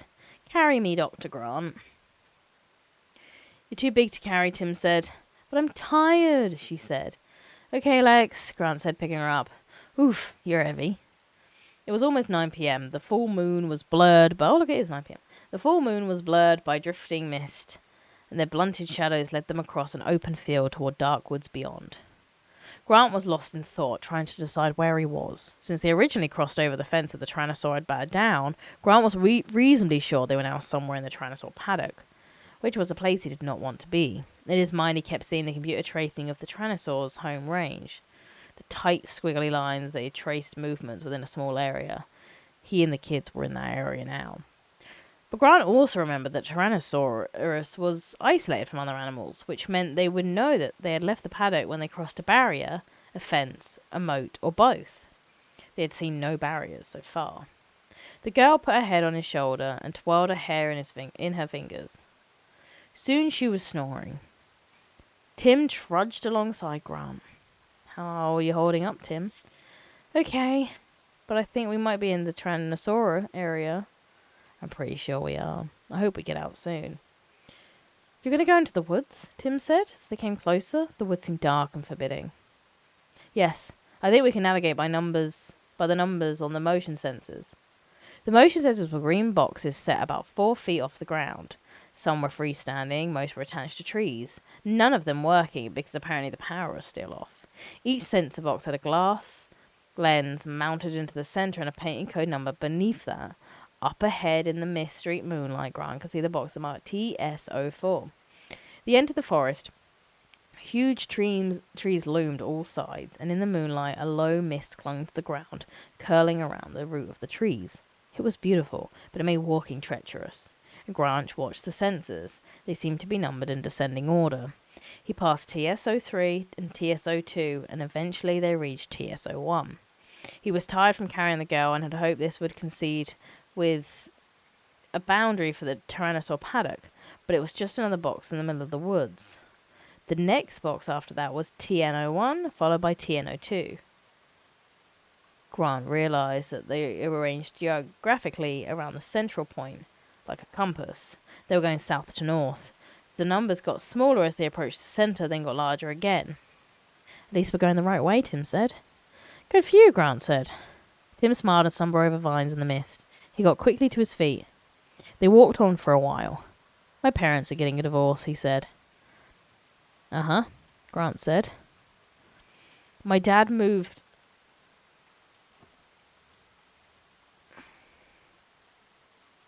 No, I was like, oh God, why is my mum texting me? That doesn't fill me with any joy. And then she's like, what Disney ears do you have? And what t-shirts do you have? I'll start to order some over the next couple of months. Aww. I told her which ones I had. I'm going to send her many pictures after this. It'll be very late. Do you know what? I actually will be nice and I'll reply to her now. Just so she doesn't think I'm ignoring her. I'll send you the ears late tonight. And then I'll send you tops over the weekend when free. I don't think she's actually noticed that I changed the background. And it moves. That is sweet, though. I told her. I said I've got the original ones you've got me. I've got the Paris ones, and I've got Star Wars, and I've got Pirate. I did tell her. But it's cute. But she did say she might do matching. Kind of, in a cute way. So, but I don't like leaving her on red. I can leave my sister on red. I don't like leaving my mum too much on, in the sense of, like, leaving it for ages unless I'm actually, like, fully busy. Plus, she knows. She knows I do this, so... Where are we? Yeah, sorry. He never carries my sister anymore. He never even picks her up. And he says you have dinosaurs on the brain, Grant said. Tim sighed. Yeah. You miss him? Grant said. Not really. Sometimes. She misses him more. Who? Your mother? No, Lex. My mum has a boyfriend. She knows him from work. They walked in silence for a while, passing TN03 and TN04. Have you met him? Grant said. Yeah. How is he? He's okay, Tim said. He's younger than my dad, but he's bold. How does he treat you? I don't know. Okay. I think he just tries to get on my good side. I don't know what's going to happen. Sometimes my mum says we'll have to sell the house and move. Sometimes he and my mum fight late at night. I sit in my room and play with my computer, but I still hear it. Uh-huh. Grant said. Are you divorced? No, Grant said. My wife died a long time ago. And now you're with Dr. Sattler? No, she's my student. You mean she's still in school? Graduate school, yes. Grant paused long enough to shift Lex to the other shoulder, and then continued on, past TN05 and TN06. Boo. I know. In this one, it is a bit more... Their relationship is very much, they care because it's like, you're my friend, don't fucking be dumb. Whereas, in the movie, it's very much a, I adore you kind of deal. There was a rumble of thunder in the distance. The storm had moved to the south. There was very little sounds in the forest except the drone of cicadas and the soft croaking of fronds. You have children? Tim said. No, Grant said. Are you going to marry Dr. Sattler? No, she's marrying a nice doctor in Chicago sometime next year. Oh, Tim said. He seemed surprised to hear it. They walked along for a while. Then who are you going to marry? I don't think I'm going to marry anybody, Grant said. Me neither, Tim said. They walked for a while. Tim said, Are we going to walk all night? I don't think I can, Grant said. We'll have to stop at least for a few hours. He glanced at his watch. We're okay. We've got about 15 hours before we have to be back. Before the ship reaches the mainland. Where are we going to stop? Tim asked immediately. Grant was wondering the same thing. His first thought was they might climb a tree and sleep up there, but they would have to climb very high to get safely away from the animals, and Lex might fall out while they were asleep, and the tree branches were hard, and they wouldn't get any rest, at least he wouldn't. They needed someplace really soft.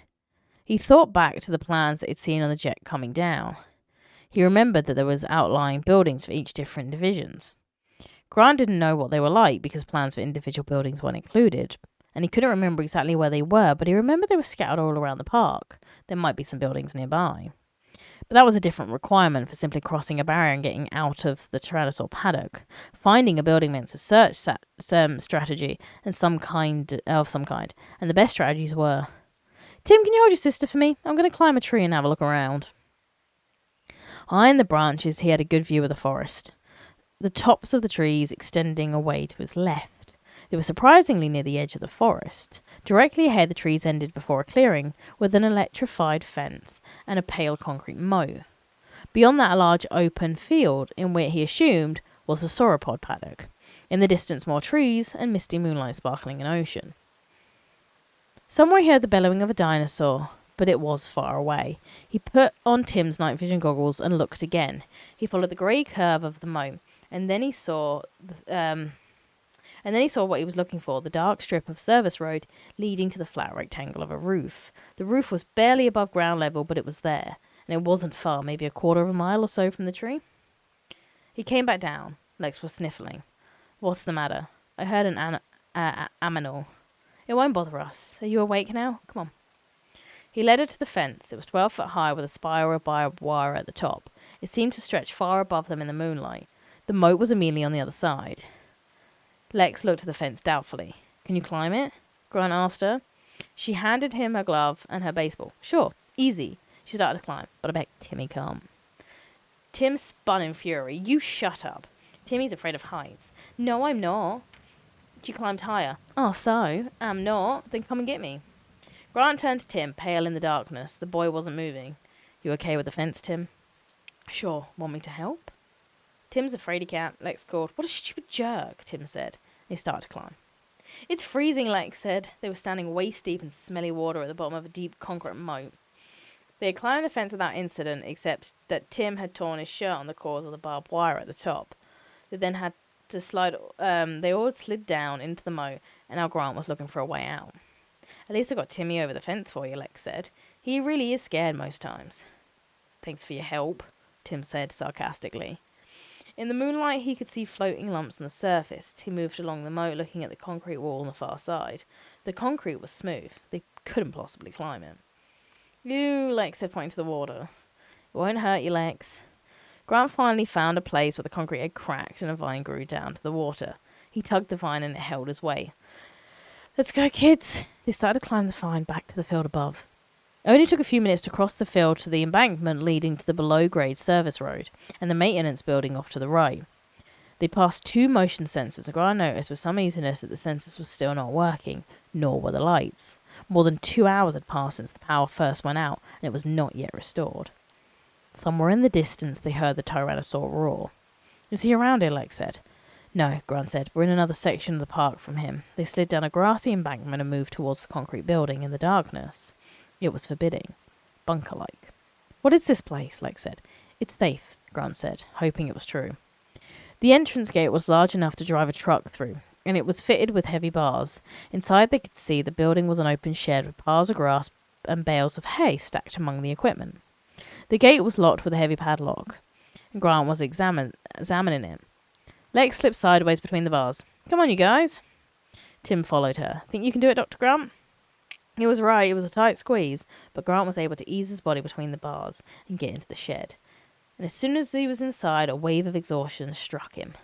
I wonder if there's anything to eat, Lex said. Just hay.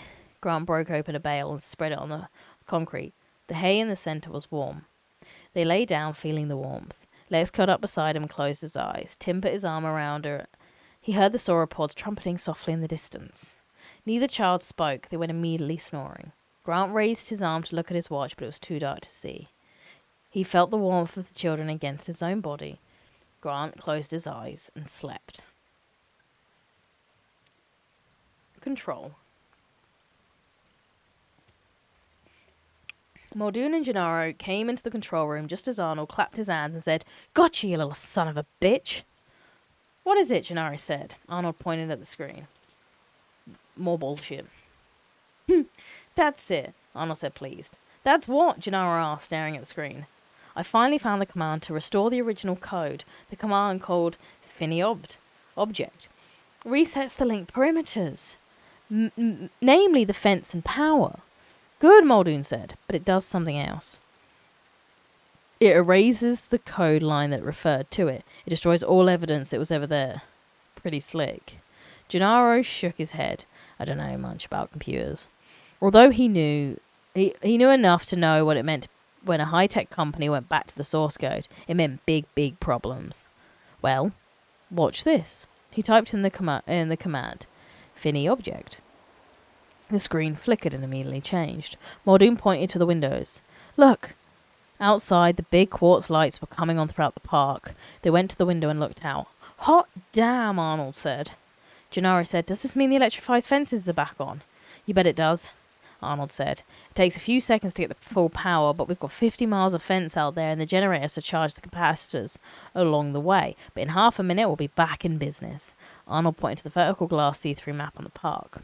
On the map, the bright lines were snaking out from the power station, moving throughout the park as the electricity surged through the fences. And the motion sensors? Gennaro said. Yes, them too. It'll be a few minutes while the computer counts, but everything's working. 9:30, we got the damn thing back up and running.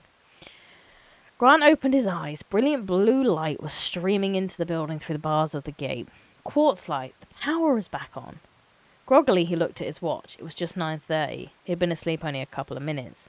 He decided he could sleep a few minutes more, and then he would get back up to the field and stand in front of the motion sensors and wave, setting them off. The control room would spot him. They'd send cars to pick up him and the kids, he'd tell Arnold to recall the supply ship, and they'd finish the night in the back in their own beds in the lodge. They'd still fucking stay on this island. He would do that the right way. In just a couple of minutes, he yawned and closed his eyes. Not bad, Arnold said in the control room, staring at the glowing map. There's only 3 cutouts in the whole park. Much better than I could hope for. Cutouts, Gennaro said. The fences automatically cuts out short-circuited sections, he explained. You can see a big one here in Sector 12 near the main road. That's where the Rex knocked the fence down. Exactly. And another one is here in Sector 11, near the sauropod maintenance building. Why would that section be out? God knows, Arnold said. Probably storm damage or a falling tree. We can check on the monitor in a while. The third one is just over by the Jungle River. Don't know why that should be out either. As Gennaro looked, the map became more complex, filling with green spots and numbers. What's all this? The animals. The motion sensors are working again. And the computer's starting to identify the location of all the animals in the park and anybody else too. Gennaro stared at the map. You mean Grant and the kids? Yes, we've researched our search number above 400, so if there are any moving out there, the motion sensors will pick them up as additional animals. But I don't see any additional yet. Why does it take so long, Gennaro said. You have to realise, Mr. Gennaro, Arnold said, that there's a lot of extraneous movement out there. Branches blowing in the wind, birds flying around, all that kind of stuff. The computer has to eliminate all the background movement. It may take... Oh, okay. Count's finished. Gennaro said, you don't see the kids. Arnold twisted in his chair and looked back at the map. No, he said. At the moment, there are no additional movements in the map at all. Everything out there has been accounted for as a dinosaur. They're probably up in a tree or somewhere else where we can't see them. I wouldn't worry yet. Several animals haven't shown up, like the big Rex. That's probably because it's sleeping somewhere and not moving. The people may be sleeping too. We just don't know. Muldoon shook his head. We better get on with it, he said. We need to repair the fences and get the animals back into their paddocks. According to that computer, we've got 5 to herd back to the proper paddocks. I'll take the maintenance crews out. Arnold turned to Gennaro. You may want to see how Dr. Malcolm is doing. Tell Dr. Harding that Muldoon will need him in an hour to supervise the herding, and I'll notify Mr. Hammond that we're starting final cleanup. Gennaro passed through the iron gates and went to the front of the safari lodge. He saw Ellie Sattler coming down the hallway carrying towels and a pan of steaming water. There's a kitchen at the other end, she said. We're using that to boil water for the dressings. How is he? Gennaro said. Surprisingly good, she said. Gennaro followed Ellie down to Malcolm's room and was startled to hear the sound of laughter. The mathematician lay on his back in bed with Harding adjusting an IV line. So the other man says, I'll tell you frankly, I don't like it, Bill. I went back to the toilet paper. Harding was laughing. It's not that bad, is it? Malcolm said, smiling. Ah, Mr. Gennaro, you've come to see me. Now you know what happens from trying to get a leg up on the situation. Gennaro came in tentatively. Harding said, he's on a very high dose of morphine. Not high enough, I can tell you, Malcolm said. Christ, he's stingy with the drugs. Did you find the others yet? No, not yet, but I'm glad to see you're doing well. How else should I be doing? Malcolm said. With a compound fracture on the leg that is likely septic and beginning to smell rather, pungent. But I always say, if you can't keep a sense of humour. Gennaro smiled. Do you remember what happened? Of course I remember. Do you think you could be bitten by a T-Rex and it would escape your mind?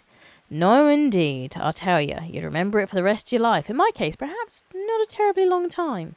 But yes, I remember. Malcolm described running from the Land Cruiser in the rain and being chased down by the Rex. It was my own damn fault. He was too close, but I panicked. In any case, he picked me up in his jaws. How? Gennaro said. Torso, Malcolm said, and lifted his shirt. A broad semicircle of bruised punctures ran from his shoulder into his navel. Lifted me with his jaws, shook me bloody hard, and threw me down. And I was fine, terrified of course, and still all fine, right up to the moment he threw me. I broke the leg in the fall, but the bite was not half bad, considering. Harding said, most of the big carnivores don't have strong jaws. The real power's in the neck muscular. The jaws just hold, while they use the neck to twist and rip. But with a small creature like Dr. Malcolm, the animal would just shake him and toss him. I'm afraid that's right, Malcolm said. I doubt I'd have survived, except the big chap's heart wasn't in him. To tell the truth, he struck me rather clumsy attacker of anything else than an automobile or a small apartment building. You think he attacked half-heartedly? It pains me to say it, Malcolm said, but I don't honestly feel I had his full attention. He had mine, of course, but then he weighs 8 tons. I don't.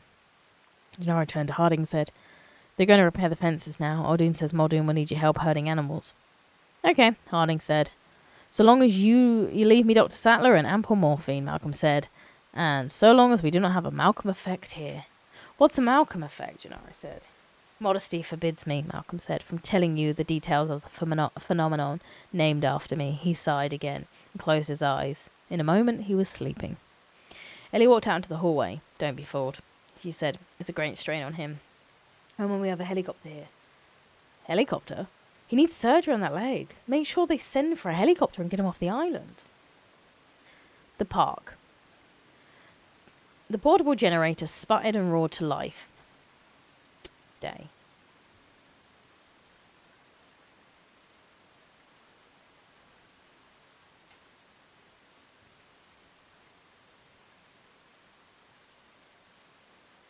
The portable generator sputtered and roared to life. The quartz floodlights glowed at the end of their telescoping arms. Muldoon heard the soft gurgle of the Jungle River a few yards to the north.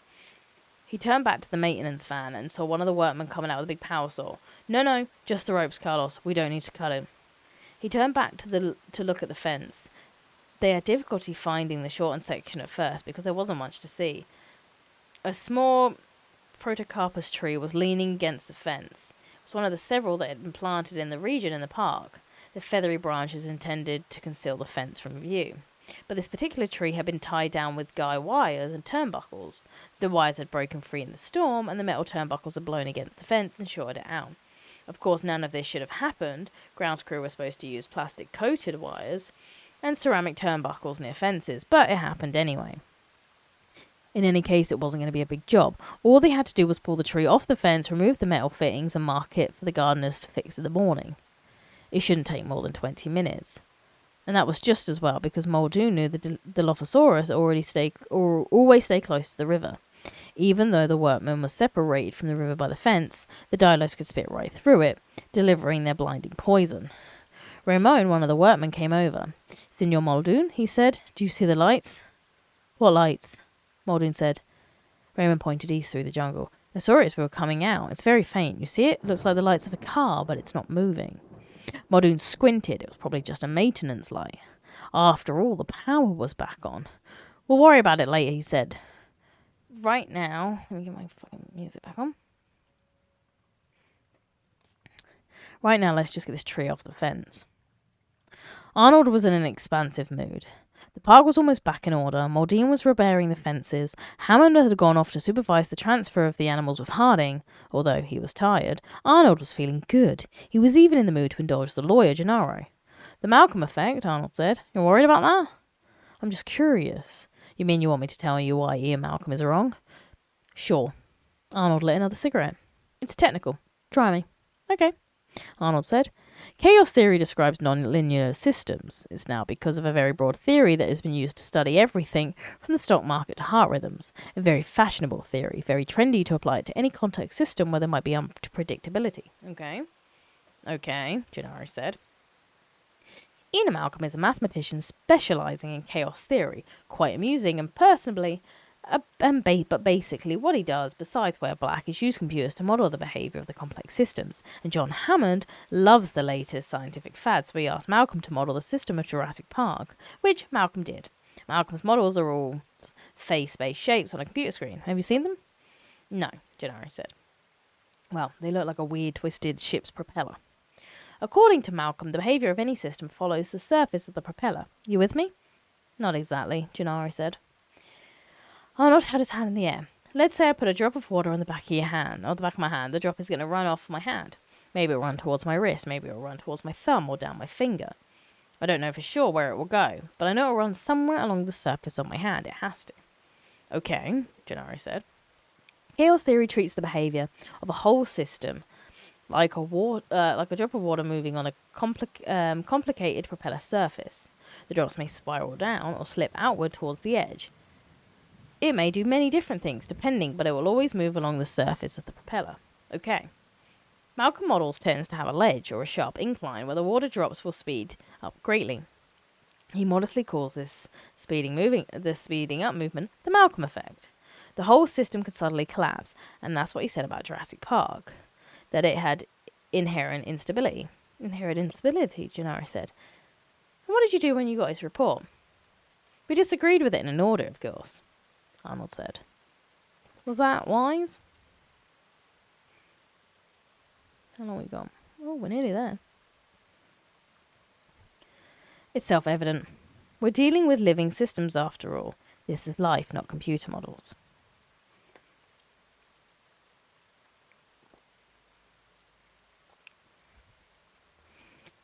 In the harsh quartz lights, the Hypsilophodonts' green head hung down out of the sling, tongue dangling the eyes dull. Careful! Careful! Hammond shouted as the crane began to lift. Harding grunted and eased the head back down onto the leather straps. He didn't want to impede circulation through the carotid artery. The crane hissed as it lifted the animal into the air, onto the waiting flatbed truck. The Hypsy was a small drysaur 7 feet long, weighing about 500 pounds. She was dark green with mottled brown spots. She was breathing slowly, but she seemed all right. Hardin had shot her a few moments before with a tranquilizer gun, and apparently guessed the correct dose. There was already tense moments dosing these big animals. Too little and they would run off into the forest, collapsing where you couldn't get them. Too much and they went into terminal cardiac arrest. This one had taken a single bounding leap and keeled over. Perfectly dosed. Watch it. Easy, Hammond was shouting to the workman. Mr. Hammond, Harding said. Please. Well, they should be careful. They are being careful, Harding said. He climbed onto the back of the flatbed as the Hypsy came down, and he set her into the restraining harness. Harding slipped on the cardiogram collar that monitored her heartbeat. Then he picked up the big electronic thermometer, the size of a turkey baster, and slipped it into the rectum. It beeped, 96.2 degrees. How is she? Hammond asked fretfully. She's fine. She only dropped 1.5 degrees. That's too much, Hammond said. Too deep. You don't want her waking up and jumping off the truck, Harding snapped. Before coming to the park, Harding had been the chief veterinary medicine at San Diego Zoo and the world's leading expert on avian care. He flew all over the world consulting with zoos in Europe, India and Japan on the care of exotic birds. He had no interest when this peculiar little man showed up offering a position in a private game park, but when he learned what Hammond had done, it was impossible to pass up. Harding had an academic bent, and the prospect of writing the first textbook of veterinary internal medicine, Diseases of Dinosauria, was compelling. In the late 20th century, veterinary medicine was scientifically advanced. The best zoos ran clinics, little different from hospitals. New textbooks were merely refinements of old. For a world-class practitioner, there were no worlds left to conquer. But to be the first to care for a whole new class of animals, that would be something. And Harding never regretted his decision. He developed considerable expertise with these animals, and he didn't want to hear from Hammond now. The hips he snorted and twitched. He was still breathing shallowly. There was no ocular reflex yet, but it was time to get moving. All aboard? Harding shouted. Let's get this girl back to her paddock. Living systems, Arnold shouted, are not like mechanical systems. Living systems are never in equilibrium. They are inherently unstable. They may seem stable, but they are not. Everything is moving and changing. In a sense, everything on the edge of collapse. Gennaro is frowning. But lots of things don't change. Body temperature doesn't change, all that kind of... Body changes constantly, Arnold said. Constantly. It changes cyclically over 24 hours. Lowest in the morning, highest in the afternoon. It changes with mood, with disease, with exercise, with outside temperature, with food. It continuously fluctuates up and down. Tiny jiggles on the graph. But at any moment, some forces are pushing the temperature up and other forces are pulling it down. It is inherently unstable. And every other aspect of living systems is like that too. So you're saying Malcolm's just another theoretician. Sitting in his office, he made a nice mathematical model, and it never occurred to him that what he saw as defects were actually necessities. Look, when I was working on missiles, we dealt with something called resonant yaw.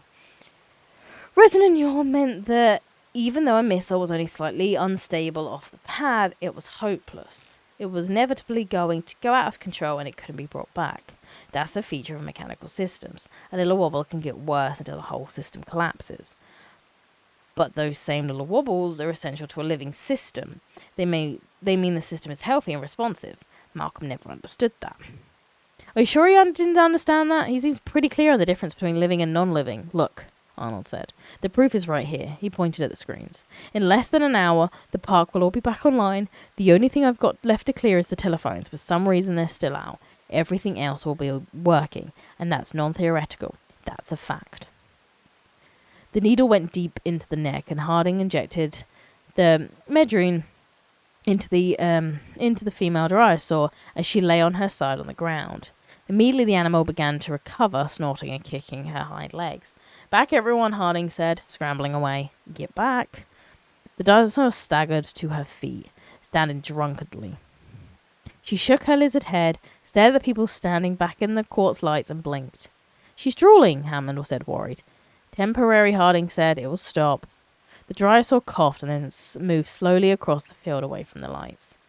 Why isn't she hopping? She will, Harding said. It'll take her about an hour to recover fully. She's fine. He turned back to the car. Okay, boys, let's go deal with this stego. Muldoon watched as the last of the stakes were pounded into the ground. The lines were pulled taut, and the Protocarpus tree was lifted clear. Muldoon could see the blackened, charred streaks on the silver fence where the short had occurred. At the base of the fence, several ceramic insulators had burst. They would have to be replaced. But before that could be done, Arnold would have to shut down all the fences. Control, this is Muldoon. We're ready to begin repair. All right, Arnold said. Shutting down your section now. Muldoon glanced at his watch. Somewhere in the distance he heard soft hooting. It sounded like owls, but he knew it was Dilophosaurs.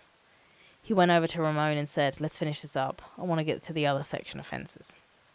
An hour went by. Donald Gennaro stared up at the glowing map in the control room, and the spots and numbers flickered with change. What's happening now? Arnold worked at the console, trying to get the phones back, so we can call about Malcolm. No, I mean out there. Arnold glanced over the board. It looks as if they're about done with the animals. And the two sections, just as I told you, the park is back at hand. With no catastrophic Malcolm event. In fact, that's just the third section of fence. Arnold? It was Muldoon's voice. Yes? Have you seen this bloody fence? Just a minute. One of the monitors, Gennaro saw a high-angle down field of grass blowing in the wind. In the distance, there was a low concrete roof. That's the sauropod maintenance building, Arnold explained. It's one of the utility structures we use for equipment, feed storage and so on. They have them all around the park in each paddock. On the monitor, the image pad. We're turning the camera now to get a look at the fence. Gennaro saw a shining wall of metallic mesh in the light. One section of it trampled knocked flat. Muldoon's jeep and work crew were there. Huh, Arnold said. Looks like the Rex went into the sauropod paddock. Muldoon said, fine dining tonight. We'll have to get him out of there, Arnold said. With what? Muldoon said. We haven't got anything to use on a Rex. I'll fix the sense, but I'm not going in there until daylight. Hammond won't like it. We'll discuss it when I get back, Muldoon said. How many sauropods will the Rex kill? Hammond said. Probably just one, Harding said. Sauropods are big. The Rex can feed off a single kill for several days. We have to go out and get him tonight, Hammond said. Muldoon shook his head. I'm not going there until daylight. Hammond was rising up and down on the balls of his feet, the way he did whenever he was angry. Are you forgetting you work for me? No, Mr. Hammond, I'm not forgetting, but there's a full-grown adult tyrannosaur out there. How do you plan to get him? We have tranquilizer guns. We have tranquilizers gun that shoot a 20cc dart. Fine for an animal that weighs 400 to 500 pounds. That tyrannosaur weighs 8 tons. It wouldn't even feel it. You ordered a larger weapon. I ordered 3 larger weapons, Mr. Hammond, but you cut the requisition, so we only got 1, and it's gone. Nedry took it when he left. That was pretty stupid. Who let that happen? Nedry's not my problem, Mr. Hammond, Muldoon said. You're saying that at this moment we have no way to stop the tyrannosaur. That's exactly what I'm saying, Muldoon said. That's ridiculous, Hammond said. It's your park, Mr. Hammond. You didn't want anyone to be able to injure your precious dinosaurs. Well, now you've got a Rex in with the sauropods, and there's not a damn thing you can do about it. He left the room. Just a minute, Hammond said, hurrying after him. Gennaro stared at the screens and listened as they shouted argument in the hallway outside. He said to Arnold, I guess you don't have control of the park yet, after all. Don't kid yourself, Arnold said, lighting another cigarette. We have the park. It'll be dawn in a couple of hours. We may lose a couple of dinosaurs before we get the Rex out of there, but believe me, we have the park. Dawn. I think we're on the last chapter of this one.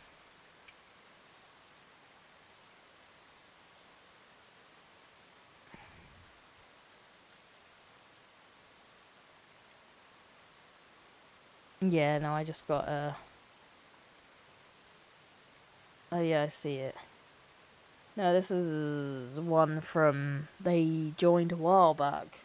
And they asked, and I said, no, we're not interested. They were like, oh, could I put it in the, main thing? And I was like, oh, leave it be, like, this is not what it's for. And then they messaged me separately the other day, just, like, saying hi.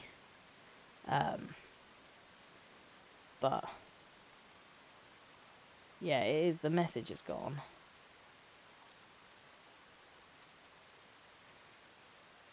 I don't know if you, did more. But the message is gone. Hey, look at me go. Yeah, they messaged, they did before, and I told them, we're not. People aren't interested in that way. I was trying to be nice and be like, look. Because I did sort of be like, you could, but, I don't think anyone's going to be interested. And they never did anything with it until literally today. And then they messaged me, I think, a couple of days ago, just sort of being like, hi. And I was like, you don't come to I don't know you enough. You need to talk to you more before we have a conversation privately. But, yeah, we'll see how that goes. Because I think I added them thinking it was RME a while back. And then it obviously very much wasn't. So, yeah, fun times.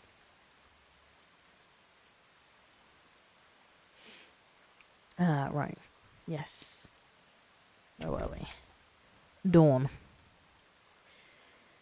Grant was awakened by a loud grinding sound, followed by mechanical clanking. He opened his eyes and saw a bale of hay rolling past him on a conveyor belt, up toward the ceiling. 2 more bales followed it, then the clanking stopped and abruptly as it had begun. The concrete building was silent again. Grant yawned and he stretched sleepily, winced in pain and sat up. Soft yellow light had come through the side windows, and it was morning. He slept the whole night. He looked quickly at his watch. 5 a.m. Still almost 6 hours to go before the boat had to be recalled. He rolled onto his back, groaning. His head throbbed and his body ached, as if he had been beaten up. From the corner, he heard squeaking sound like a rusty wheel, and then Lex giggling. Grant stood slowly and looking at the building. Now that it was daylight, he could see it was some kind of maintenance building with stacks of hay and supplies. On the wall, he saw a grey metal box and a stenciled sign. Sauropod Maintenance Building 04. This must have been a sauropod paddock, as he had thought. He opened the box and saw a telephone, but when they lifted the receiver, he only heard hissing static. Apparently the phones weren't working yet. Chew your food, Lex was saying. Don't be a piggy, Ralph. Grant walked around the corner and found Lex by the bars, holding a handful of hay to an animal outside that looked like a large pink pig and was making the squeaking sounds that Grant had heard. It was actually an infant triceratops about the size of a pony. The infant didn't have horns on its head yet, just a curved bony frill behind the soft big eyes. It poked its snout through the bars towards Lex, its eyes watching her as she fed it with more hay. That's better, Lex said. There's plenty of hay, don't worry. She patted the baby on the head. You like hay, don't you, Ralph? Lex turned back and saw him. This is Ralph. He's my friend. He likes hay. Grant took a step and stopped, wincing. You look pretty bad, Lex said. I feel pretty bad. Tim too. His nose is all swollen up. Where is Tim? Peeing, she said. You want me to help feed Ralph? The baby triceratops looked at Grant. Hay stuck up both sides of his mouth, dropping on the floor as he chewed. He's a very messy eater, Lex said, and he's very hungry. The baby finished chewing and licked his lips. It opened its mouth, waiting for more. Grant could see the slender, sharp teeth and the beaky upper jaw like a parrot. Okay, just a minute, Lex said, scooping up more straw from the concrete floor. Honestly, Rex, she said, you think your mother would never feed you. Do I trust you to be here? Do I trust you to be here? I'm not ignoring your messages, I swear. I am. No, I actively did put it on Do Not Disturb to actively ignore your messages. Actively ignore them. Just not on my phone, so I did see them. Don't worry, it's okay. Other than the new line for Liz, I need to read that one. Because it's the only time you've ever given me, normal sentences. But hi, welcome for books. How was your day? Seems like it was shit. Seems like it was a shit day. Oh, I'm sure it's not like being like, do something else. Fuck boy. No, now it made me lose my place. Ralph. Why is his name Ralph? Because he looks like Ralph at school. Grant came closer and touched the skin of the neck gently. It's okay, you can pet him, Lex said. He likes it when you pet him, don't you, Ralph? The skin felt dry and warm, with the pebbled texture of a football. Ralph gave a little squeak as Grant petted it. Outside the bars, its thick tail swung back and forth with pleasure. He's pretty tame. Ralph looked from Lex to Grant as it ate, and showed no sign of fear. It reminded Grant that the dinosaurs didn't have an ordinary response to people. Maybe I can ride him, Lex said. Let's not. I bet he'd let me, Lex said. It'd be fun to ride a dinosaur. Grant looked to the bars past the animal to the open fields of the sauropod compound. It was growing lighter every minute. He should go outside, he thought, and set off one of the motion sensors of the field above. After all, it might take people in the control room about an hour to get him out here. And he didn't like the idea the phones were still down. He heard a deep snorting sound like a snort of a very large horse, and suddenly the baby became agitated. I want Ralph as a pet. Yeah, I thought you would. Pulled its head back through the bars, but it got caught on the edge of its frill and it shrieked in fright. The snorting came again. It was closer this time. Ralph reared up on its hind legs, frantic to get out from in between the bars. It wriggled its head back and forth, rubbing against the bars. Ralph, take it easy, Lex said. Push him out, Grant said. He reached up to Ralph's head and leaned against it, pushing the animal sideways and backwards. The frill popped free and the baby fell outside the bars, losing its balance and flopping on its side. Then the baby was covered in a shadow and a huge leg came into view, thicker than a tree trunk, that furred 5 curved toenails like an elephant. Ralph looked up and squeaked. A head came down into view, 6 feet long with 3 long white horns, one above each of the brown eyes, and a smaller horn on the tip of the nose. It was a full-grown triceratops. The big animal peered at Lex and Grant, blinking slowly, then it turned attention to Ralph. A tongue came out and licked the baby. Ralph squeaked and rubbed up against the big leg happily. Is that his mum? Lex said. Looks like it, Grant said. Should we feed the mum too? Lex said. But the big triceratops was already nudging Ralph with her snout, pushing the baby away from the bars. Guess not. The infant turned away from the bars and walked off. From time to time, the big mother nudged her baby, guiding it away as they both walked into the fields. "Goodbye, Ralph," Lex said, waving. Tim came out of the shadow of the buildings. "Tell you what," Grant said. "I'm going to go up to the hill to set off the motion sensor so they'll know to come get us. You two stay here and wait for me." "No," Lex said. "Why? Stay here. It's safe here." "You're not leaving us," she said. "Right, Timmy?" "Right." "Okay," Grant said. They crawled through the bars, stepping outside. It was just before dawn. The air was warm and humid, the sky soft pink and purple. A white mist clung low to the ground. Some distance away they saw the mother Triceratops and her baby moving away toward a herd of large duck-billed hadrosaurs, eating foliage from the trees at the top of the lagoon. Some of the hadrosaurs stood knee-deep in the water. They drank, lowering their flat heads, meeting their own reflections in the water. Then they looked up again, their heads swiveling. At the water's edge, one of the babies ventured out, squeaked and scrambled back while the adults watched indulgently. Further south, other hadrosaurs were eating the lower vegetation. Sometimes they reared up on their hind legs, resting their forelegs on the tree trunks so they could reach the leaves on higher branches. And in the far distance, a giant apatosaur stood above the trees, a tiny head swiveling on the long neck. The scene was so peaceful, Grant found it hard to imagine any danger. "Yow!" Lex shouted, ducking. 2 red dragonflies with 6-foot wingspans hung past them. "What was that?" "Dragonflies," he said. The Jurassic was a time of huge insects. "Do they bite?" "I don't think so," Grant said. Tim held out his hand. One of the dragonflies lighted on him. He could feel the weight of the huge insect. "He's going to bite you," Lex warned. But the dragonfly just slowly flapped its red-veined, transparent wings, and then, when Tim moved his arm, flew off again. "Which way do we go?" Lex said. "There." They started walking across the field. They reached a black box mounted on a heavy metal tripod. First, the motion sensors. Grant stopped to wave his hand in front of the black back and floor, but nothing happened. If the phones didn't work, perhaps the sensors didn't work either. "We'll try another one," he said, pointing across the field.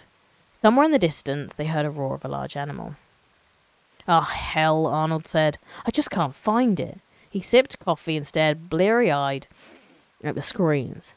He had taken all video monitors offline. In the control room, he was searching the computer code. He was exhausted. He'd been working for 12 hours straight. He turned to Wu, who had come from the lab. "Find what?" "The phones are still out. I can't get them back on. I think Nedry did something with the phones." Wu lifted one phone he heard hissing. "Sounds like a modem." "But it's not," Arnold said. "Because I went down to the basement and shut off all the modems.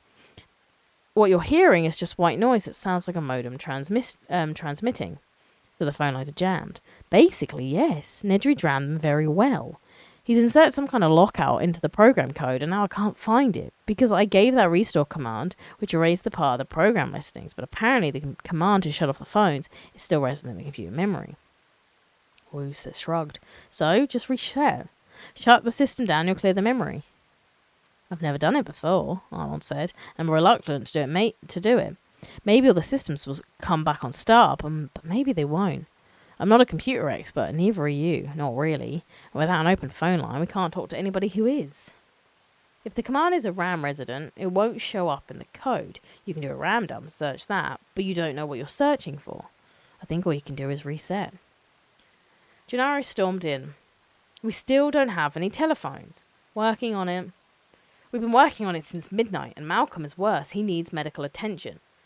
"It means I'll have to shut down. It can't be sure everything will come back on." Gennaro said, "Look, there's a sick man over in that lodge. He needs a doctor or he'll die. You can't call for a doctor unless you have a phone. 4 people have probably died already. Now shut down and get the phones working." Arnold hesitated. Well, it's just the safety systems don't allow the computer to be shut down. Then turn the goddamn safety systems off. Can't you get it through your head he's going to die unless you get help?" "Okay," Arnold said. He got up and went to the main panel. He opened the doors and uncovered the metal swing latches on the safety switches. He popped them off, one after the other. "You asked for it," Arnold said, "and you got it." He threw the master switch. The control room was dark. All the monitors were black. The 3 men stood in the dark. "How long do we have to wait?" 30 seconds, Arnold said. "P.U., Lex said, as they crossed the field. "What?" Grant said. "That smell," Lex said. "It stinks like rotten garbage." Grant hesitated. he said across the field toward the distant trees, looking for movement. He saw nothing. There was hardly a breeze to stir in the branches. It was peaceful and silent in the early morning. I think it's your imagination, he said. It's not. Then he heard the honking sound. It came from the herd of duck-billed hadrosaurs behind them. First one animal, then another, until the whole herd had taken up the honking cry. The duck-bills were agitated, twisting and turning, hurrying out of the water, circling their young ones to protect them. They smell it too, Grant thought. With a roar, the tyrannosaur burst from the trees 50 yards away near the lagoon. It rushed across the open field with huge strides. It ignored them, heading towards the hadrosaur. I told you, Lex screamed. Nobody listens to me. In the distance, the duckbills were honking and starting to run. Grant could feel the earth shake beneath his feet. Come on, kids, he grabbed Lex, lifting her bodily off the ground and then ran with Tim through the grass. He had a glimpse of the tyrannosaur down by the lagoon, lunging at the hadrosaurs, which swung their big tails in defense and honking loudly and continuously. He heard the crashing of foliage and trees, and when he looked again, the duckbills were charging. In the darkened control room, Arnold checked his watch. 30 seconds. The memory should have cleared by now. He pushed the main power switch back on. Nothing happened. Arnold's stomach heaved. He pushed the switch off and on again. Still nothing happened. He felt sweat on his brow. What's wrong? Gennari said. Oh, hell, Arnold said. Then he remembered you had to turn the safety switches back on before you restarted the power. He flipped on the free safeties, covered them again with their own latches, then he held his breath and turned the main power switch. The room lights came on, the computer beeped, the screams hummed. Thank God. He hurried to the main monitor. There were rows labelled on the screens. Jurassic Park staff, and then a big fucking guide of bullshit. Gennaro reached for the phone, but it was dead. No static this time, just nothing at all. What's this? Give me a second, Arnold said. After a reset, all the system modules have to be brought online manually. Quickly, he went to work. Why manually? Gennaro said. Will you just let me work, for Christ's sake? Wu said, the system is not intended to ever shut down, so if it does shut down, it assumes there is a problem somewhere. It requires you to start up everything manually. Otherwise, if there was a short somewhere, the system would start up, short out, start up again, short out, and in an endless cycle. Okay, Gennaro said. We're going. Gennaro picked up the phone and started to dial when he suddenly stopped. Jesus, look at that. He pointed to one of the video monitors. But Arnold wasn't listening. He was staring at the map, where a tight cluster of dots by the lagoon had started to move in a coordinated way, moving fast in a kind of swirl. What's happening? Gennaro said. The duckbills. They're stampeding. The duckbills charged with surprising speed, their enormous bodies in a tight cluster, honking and roaring, their infants squealing and trying to stay out from underfoot. The herd raised a great cloud of yellow dust. Grant couldn't see the tyrannosaur. The duckbills were running right towards them. Still carrying Lex, he ran with Tim toward a rocky outcrop with a stand of big campfires. They ran hard, feeling the ground shake beneath their feet. The sound of the approaching herd was deafening, like the sounds of jets at an airport. It filled the air and hurt their ears. Lex was shouting something, but he couldn't hear what she was saying as they scrambled onto the rocks that the herd closed in around them. Grant saw the immense legs on the first hadrosaur that charged past, each animal weighing 5 tons. And then they were enveloped in a cloud, so dense he could see nothing at all. He had the impression of huge bodies, giant limbs, bellowing cries of pain as the animals wheeled and circled. One duckbill struck a boulder and it rolled past them, out into the field beyond. In a dense cloud of dust, they could see nothing beyond the rocks. They clung to the boulders, listening to the screams and honks, the menacing roar of the tyrannosaur. Lex dug her fingers into Grant's shoulder. Another hadrosaur slammed its big tail against the rocks, leaving a splash of hot blood. Grant waited until the sounds of fighting had moved off to the left. Then he pushed the kids to start climbing the largest tree. They climbed swiftly, feeling for the branches as the animals stampeded all around them in the dust. They went up 20 feet, and then Lex clutched onto Grant and refused to go any further. Tim was tired too, and Grant thought they were high enough. Through the dust, they could see the broad backs of the animals below as they wheeled and honked. Grant propped himself against the coarse bark of the trunk, coughed in the dust, closed his eyes, and waited. Arnold adjusted the camera as the herd moved away. The dust slowly cleared. He saw that the hadrosaurs had scattered, and the tyrannosaur had stopped running, which could only mean it made a kill. The tyrannosaur was now near the lagoon. Arnold looked at the video monitor and said, Better get Muldoon out there, see how bad it is. I'll get him, Gennaro said, and left the room. The park. A faint crackling sound like a fire in a fireplace.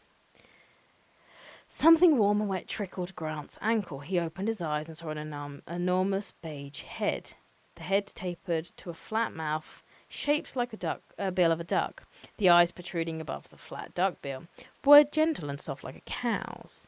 The duck mouth opened and chewed branches on the limb where Grant was sitting. He saw a large flat teeth in the cheek. The warm lips touched his ankle again as the animal chewed. A duck-billed hadrosaur. He was astonished to see it up close. Not that he was afraid. All the species of duck-billed dinosaurs were herbivores. But this one acted exactly like a cow. Even though it was huge, its manner was so calm and peaceful Grant didn't feel threatened. He stayed where he was on the branch, careful not to move, and watched as it ate. The reason Grant was astonished was that he had a proprietary feeling about this animal. It was probably a myosaur from the late Cretaceous in Montana. With John Horner, Grant had been the first to discover the species.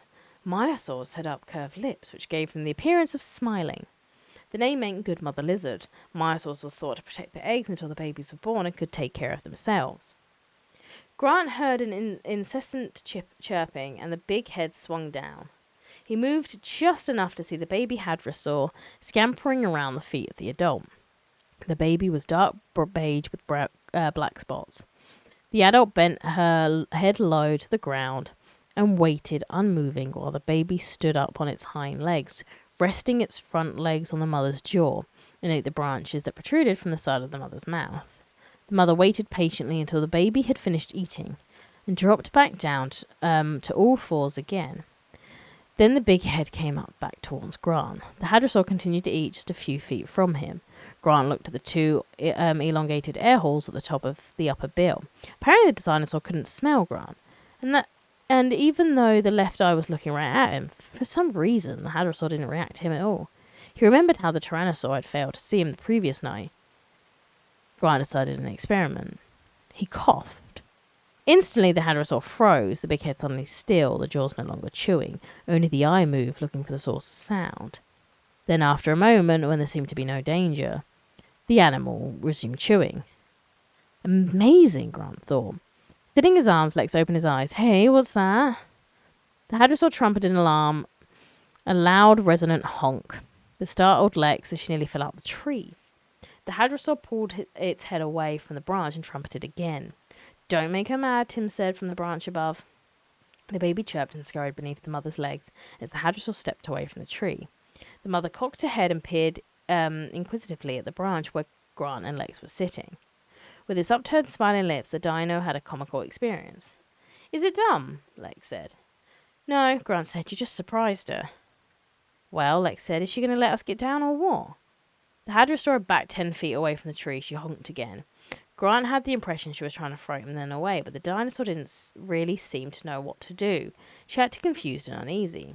They waited in silence, and after a minute, the hadrosaur approached the branch again, jaws moving in anticipation. She was clearly going to resume eating. Forget it, Lex said. I'm not staying here. She started to climb down the branches. At her movement, the hadrosaur trumpeted in fresh alarm. Grant was amazed. He thought it really couldn't see us if we don't move. And after a minute, it literally forgets we're here. It was just like the Tyrannosaur, another classic example of amphibian visual cortex. Studies of frogs had shown that amphibians only saw moving things like insects. If something doesn't move, they literally don't see it. The same thing seemed to be true about dinosaurs. They reached the ground. Lex shook herself off. Both children were covered in a layer of fine dust. All around them the glass had been flattened. There were streaks of blood and a sour smell. Grant looked at his watch. We better get going, kids. Not me. I'm not walking out there anymore, Lex said. We have to. Why? Because we have to tell them about the boat. Since they can't see us on the monitors, motion sensors, we have to go all the way back ourselves. It's the only way. Why can't we take the raft? Tim said. What raft? Lex pointed to the low concrete maintenance building with the bars where they'd spent the night. It was 20 yards across the field. I saw a raft back there, he said. Grant immediately understood the advantages. It was now 7 o'clock in the morning. They had at least 8 miles to go. If they could take a raft along the river, they would make much faster progress than going overland. Let's do it. Sorry, fellow library goers, I return. He returns. And I think we've only got a few pages left, maybe of the night. I mean, I'm going to possibly go into the next bit just in case. Arnold punched the visual search mode and watched as the monitors began to scan throughout the park. The images changing every 2 seconds. It was tiring to watch, but it was the fastest way to find Nedry's jeep. And Muldoon had been adamant about that. He'd gone out with Gennaro to look at the stampede, but now it was daylight. He wanted the car found. He wanted the weapons. Well, of course I left you tabbed. I'm not a degenerate. I'm a degenerate, not a monster. I'm a bitch, but here we are. 10 out of 10 though. His intercom clicked. Mr. Arnold, may I have a word with you, please? It was Hammond. He sounded like the voice of God. You want me to come here, Mr. Hammond? Mr. Hammond? No, Mr. Arnold, come to me. I'm in the genetic lab. Dr. Wu will be waiting for you. Arnold sighed and stepped away from the screen. Grant stumbled deep into the gloomy recesses of the building. He pushed past 5-gallon containers of herbicide. Tree pruning equipment, spare tyres for a jeep, coils of cyclone fencing, 100-pound fertiliser bags, stacks of brown ceramic insulators, empty motor cans, work lights and cables. I'm a solid brachiosaur or a pterodactyl. Pterodactyls aren't dinosaurs. I don't see a raft. Keep going. Bags of cement, lengths of copper pipe, green mesh, and 2 plastic oars hung onto clips on the concrete wall. Okay, he said. Where's the raft? It must be here somewhere, Tim said. You never saw the raft? No, I just assumed it was here. That's a nerd. Ignore her. Don't ignore me. I'm fucking right. Poking among the junk, Grant found no raft, but he did find a set of plans rolled up and speckled with mould from humidity, stuck back in the metal cabinet on the wall. He spread the plans on the floor, brushing away a big spider. He looked at them for a long time. I'm hungry. Just a minute. There were detailed topological charts for the main area of the island, where they were now. According to this, the lagoon narrowed into the river they had seen earlier, which twisted northward right through the aviary and on to within a half a mile of the fissure launch. Raft scene. Maybe. They don't even have a raft. How can they have a raft scene? No raft. He flipped back through the pages. How to get to the lagoon. According to the plans, there should be a door at the back of the building they were in. Grant looked up and saw it recessed back into a concrete wall. The door was wide enough for a car. Opening it, he saw a paved road running straight down to the lagoon. The road was dug below the ground level so it couldn't be seen from above. It must be another security road. And it led to the dock at the edge of the lagoon. Clearly, stenciled on the dock was raft storage. Hey, Tim said, look at this. He held out a metal case to Grant. Opening it, Grant found a compressed air pistol and a cloth belt that held darts. There were 6 darts in all, each as thick as his finger, labelled Moro 709. Good work, Tim. He slung the belt around his shoulder and stuck the gun in his trousers. Is it a tranquilizer gun? I'd say so. What about the boat? Lex said. I think it's on the dock, Grant said. They stared down the road.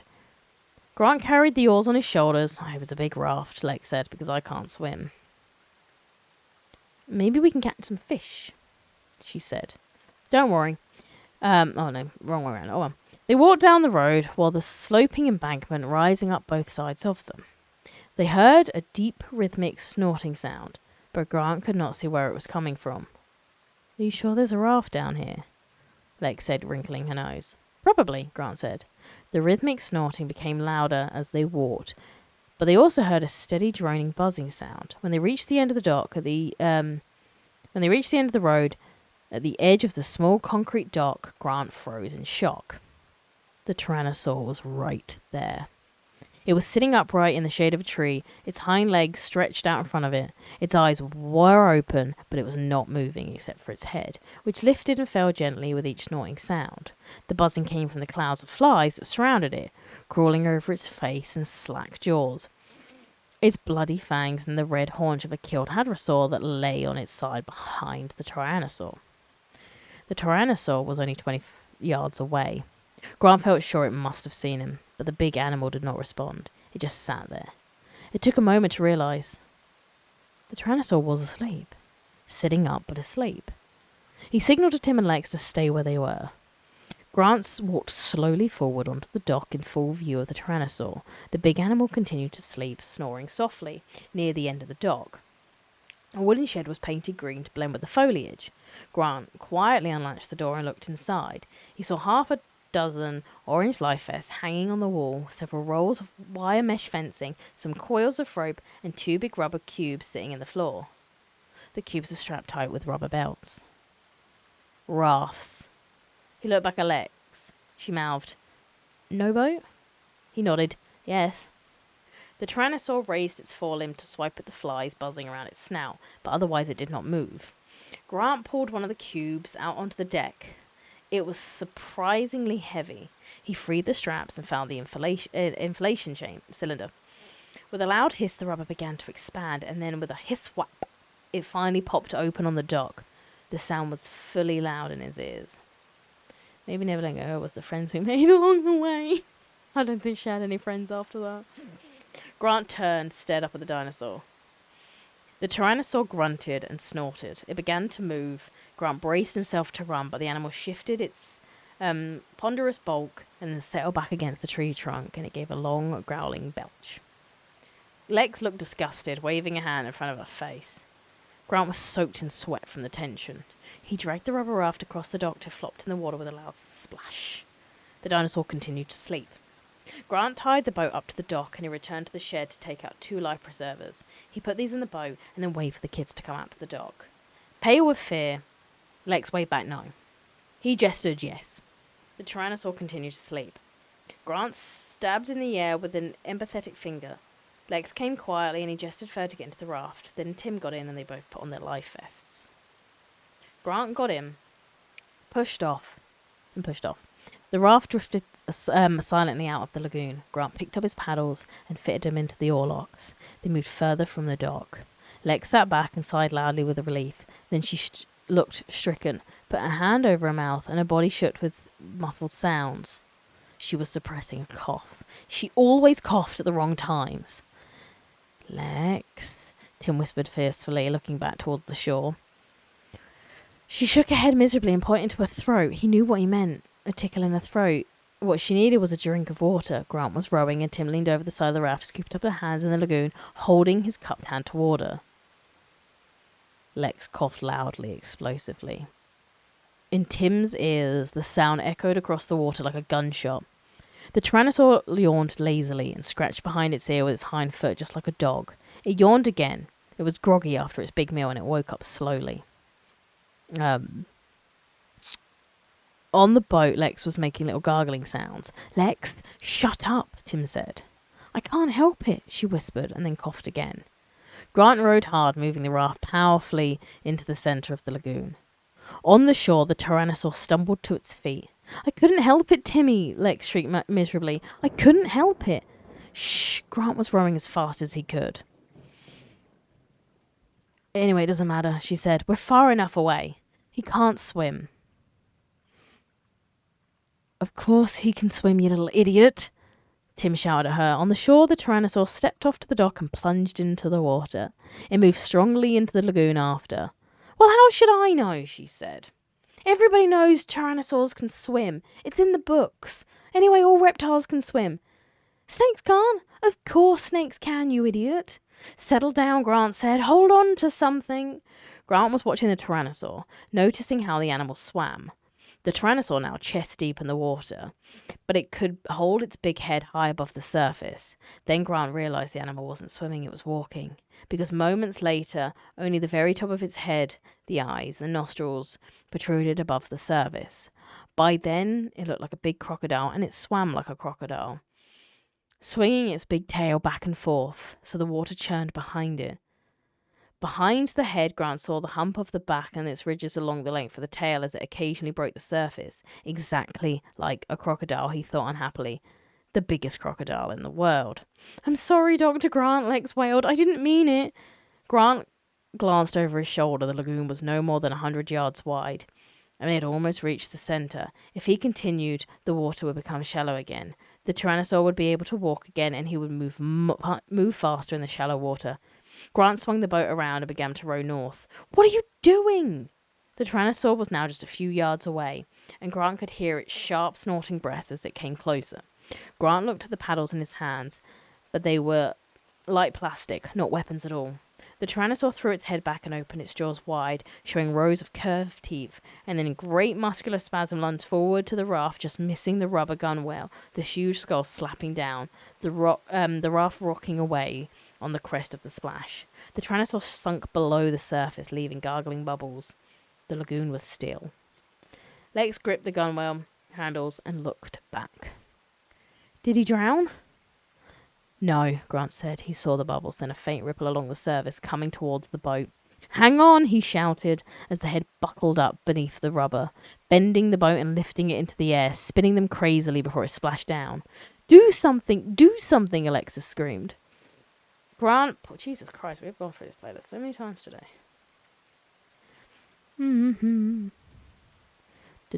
Grant pulled the air pistol out of his belt. It looked pitiful in his hands. There was a chance that if he had the shot of an animal in the sensitive spot, in the eyes or the nose. The Tyrannosaur surfaced beside the boat, opened its jaws and roared. Grant aimed and fired. The dart flashed in the light and smacked him to the cheek. The Tyrannosaur shook its head and roared again. And suddenly they heard an answering roar, floating across the water toward them. Looking back, Grant saw the juvenile T-Rex on the shore, crouched over the kill of a sauropod, claiming the kill of its own. The juvenile slashed at the carcass and then raised its head high and bellowed. The big Tyrannosaur saw it, too, and the response was immediate. It turned back to protect its kill, swimming strongly toward the shore. He's going away, Lex squealed, clapping her hands. He's going away, na na na na na, stupid dinosaur. From the shore, the juvenile roared defiantly. Enraged, the big Tyrannosaur burst from the lagoon at full speed, water steaming from its enormous body as it raced up the hill past the dock. The juvenile ducked his head and fled, its jaws still filled with ragged flesh.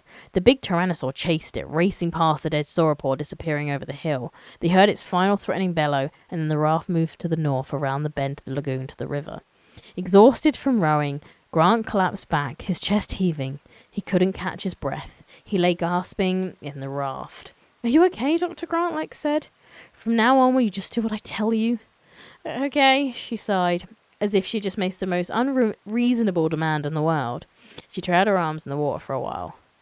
You stopped rowing. She said. I'm tired, Grant said. Then how come we're still moving? Grant sat upright. She was right. The raft drifted steadily north. There must be a current. The current was carrying them north toward the hotel. He looked at his watch and was astonished to see it was 15 minutes past 7. Only 15 minutes had passed since he looked at his watch. It seemed like 2 hours. Grant lay back against the rubber gunwales and closed his eyes and slept. Ta-da! And now, number 5. Which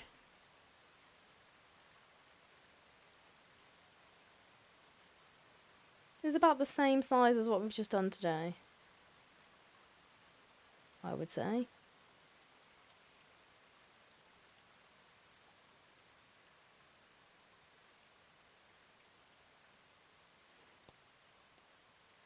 Oh god, it's bigger. Of course it fucking is. Alright. We keep going. What have I missed? The GP cozy setup right now. I've got Beth on the monitor, reading my kind of lazy boy chair leaned. Oh, nice.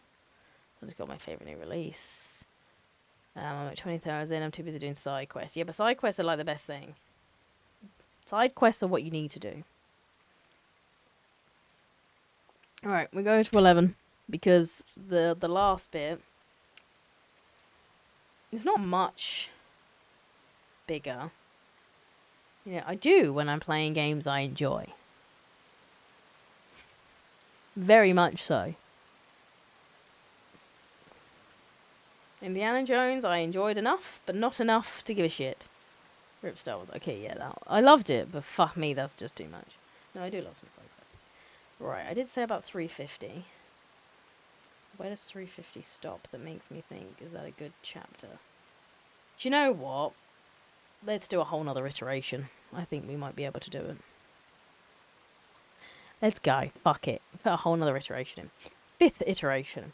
Flaws in the system will now become severe. We stop at 11. It's 4 hours left. Yeah, which makes... Well, that depends on your definition of where we stop at, I guess. Because your Kindle's going to...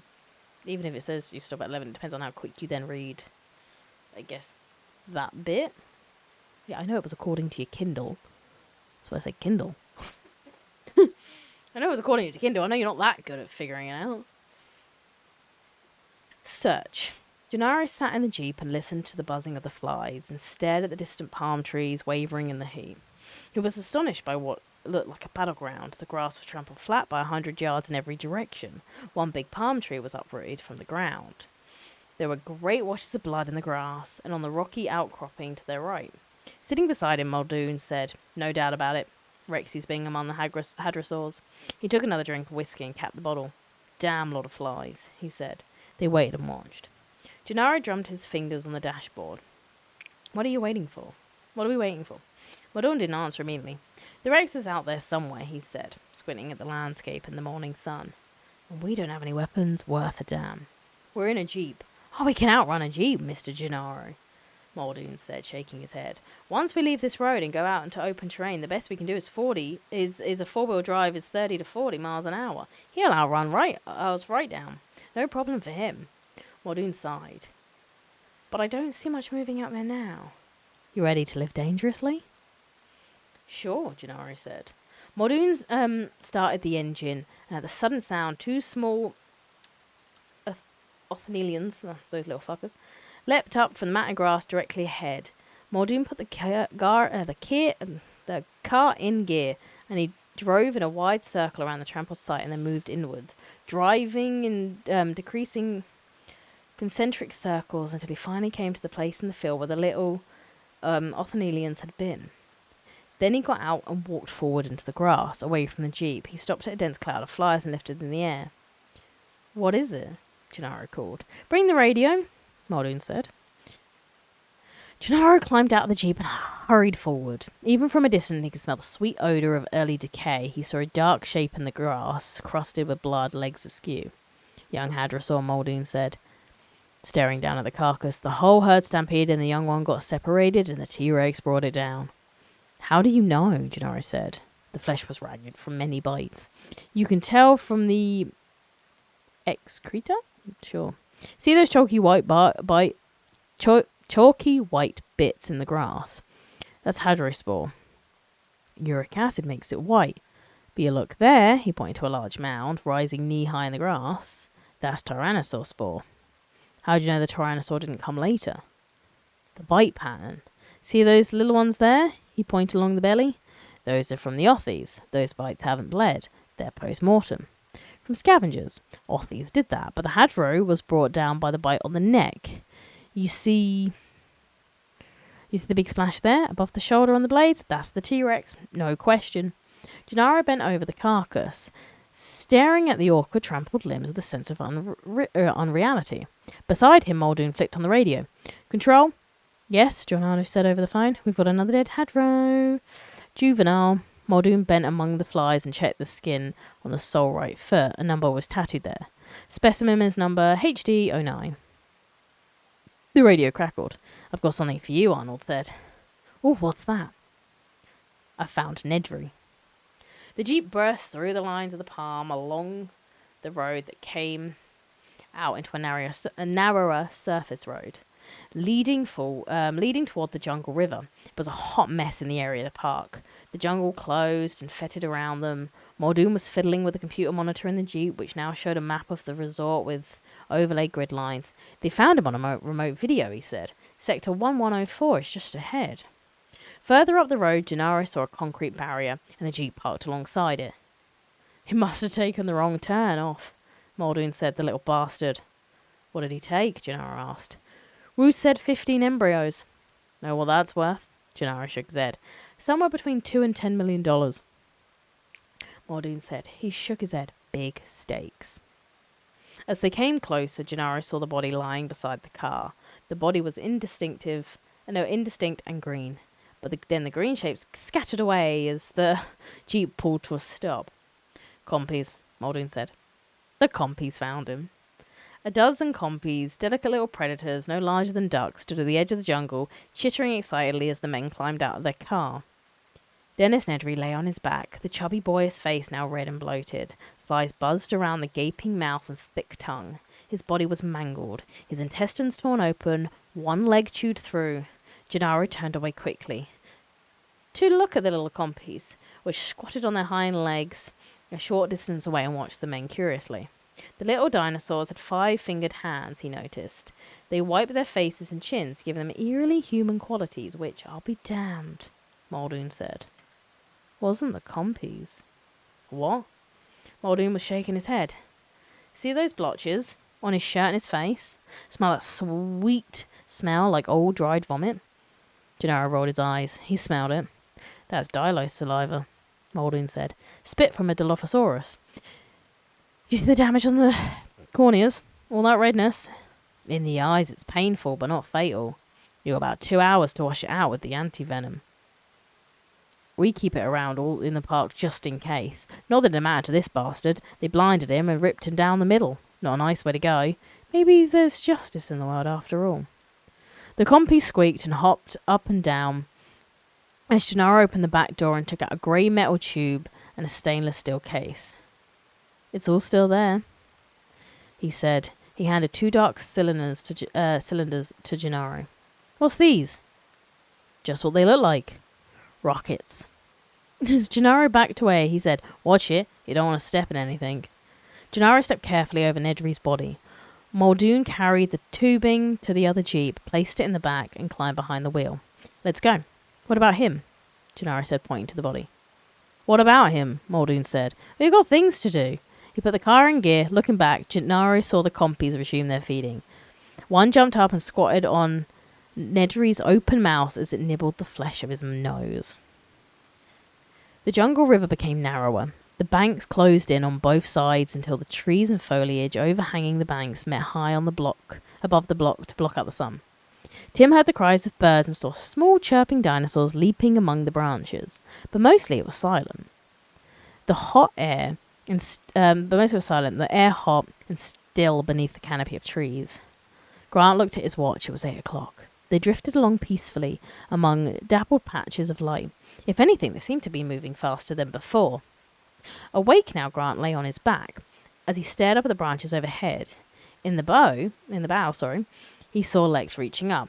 Hey, what are you doing? He said.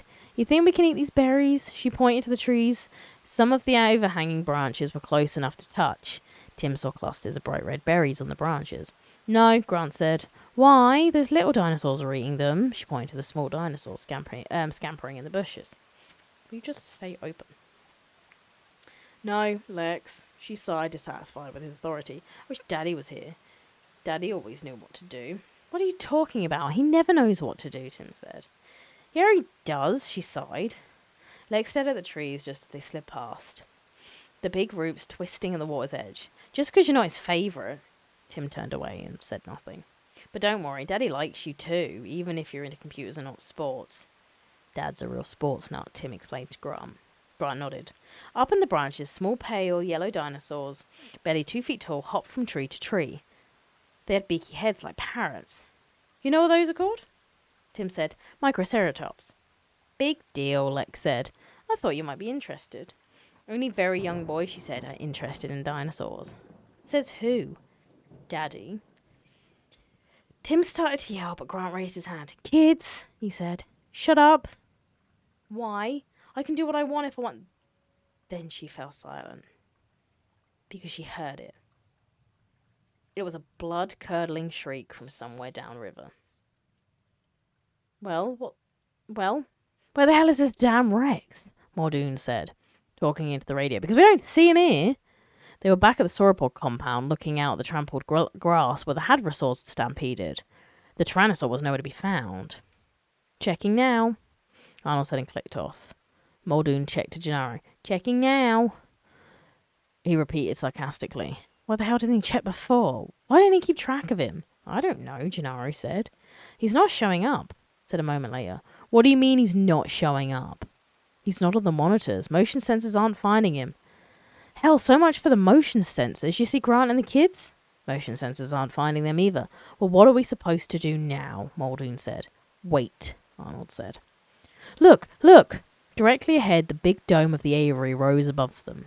Grant had only seen it from a distance. Now he realized it was enormous, a quarter mile in diameter or more. The pattern of geodesic structs shone dully through the light mist, and his first thought was that the glass must weigh a ton. Then as they came closer, they saw there wasn't any glass. Just struts. A thin mesh hung inside the elements. It isn't finished, Lex said. I think it's meant to be open like that, Grant said. But then all the birds can fly out. Not if they're big birds, Grant said. The river carried them beneath the edge of the dome. They stared upwards. Now they were inside the dome, still drifting down the river. But within minutes the dome was so high above them that it was hardly visible in the mist. Grant said, I seem to remember there's a second lodge here. Moments later he saw a roof of a building over the tops of the trees. You want to stop? Tim said. Maybe there's a phone or motion sensors. Grant steered towards the shore. We need to contact the control room. It's getting late. They clambered out, slipped onto the muddy bank, and Grant hauled the raft out of the water. He tied it up to a tree, and they set off into the dense forest of palm trees. Avery. I just don't understand, John Arnold said, speaking into it. I don't see a Rex. I don't see Grant and the kids either. He sat in front of the consoles and gulped another cup of coffee. All around him, the control room was strewn with paper plates and half-eaten sandwiches. Arnold was exhausted. It was 8 a.m. on Saturday. In the 14 hours since Nedry destroyed the computer that ran Jurassic Park, Arnold had practically pulled systems back online, one after another. All the park systems are back and functioning correctly. The phones are working. I've called a doctor for you. On the other line, Malcolm coughed. Arnold was talking to him in the lodge, in the room at his lodge. But you're having trouble with the motion sensors. Well, I'm not finding what I'm looking for.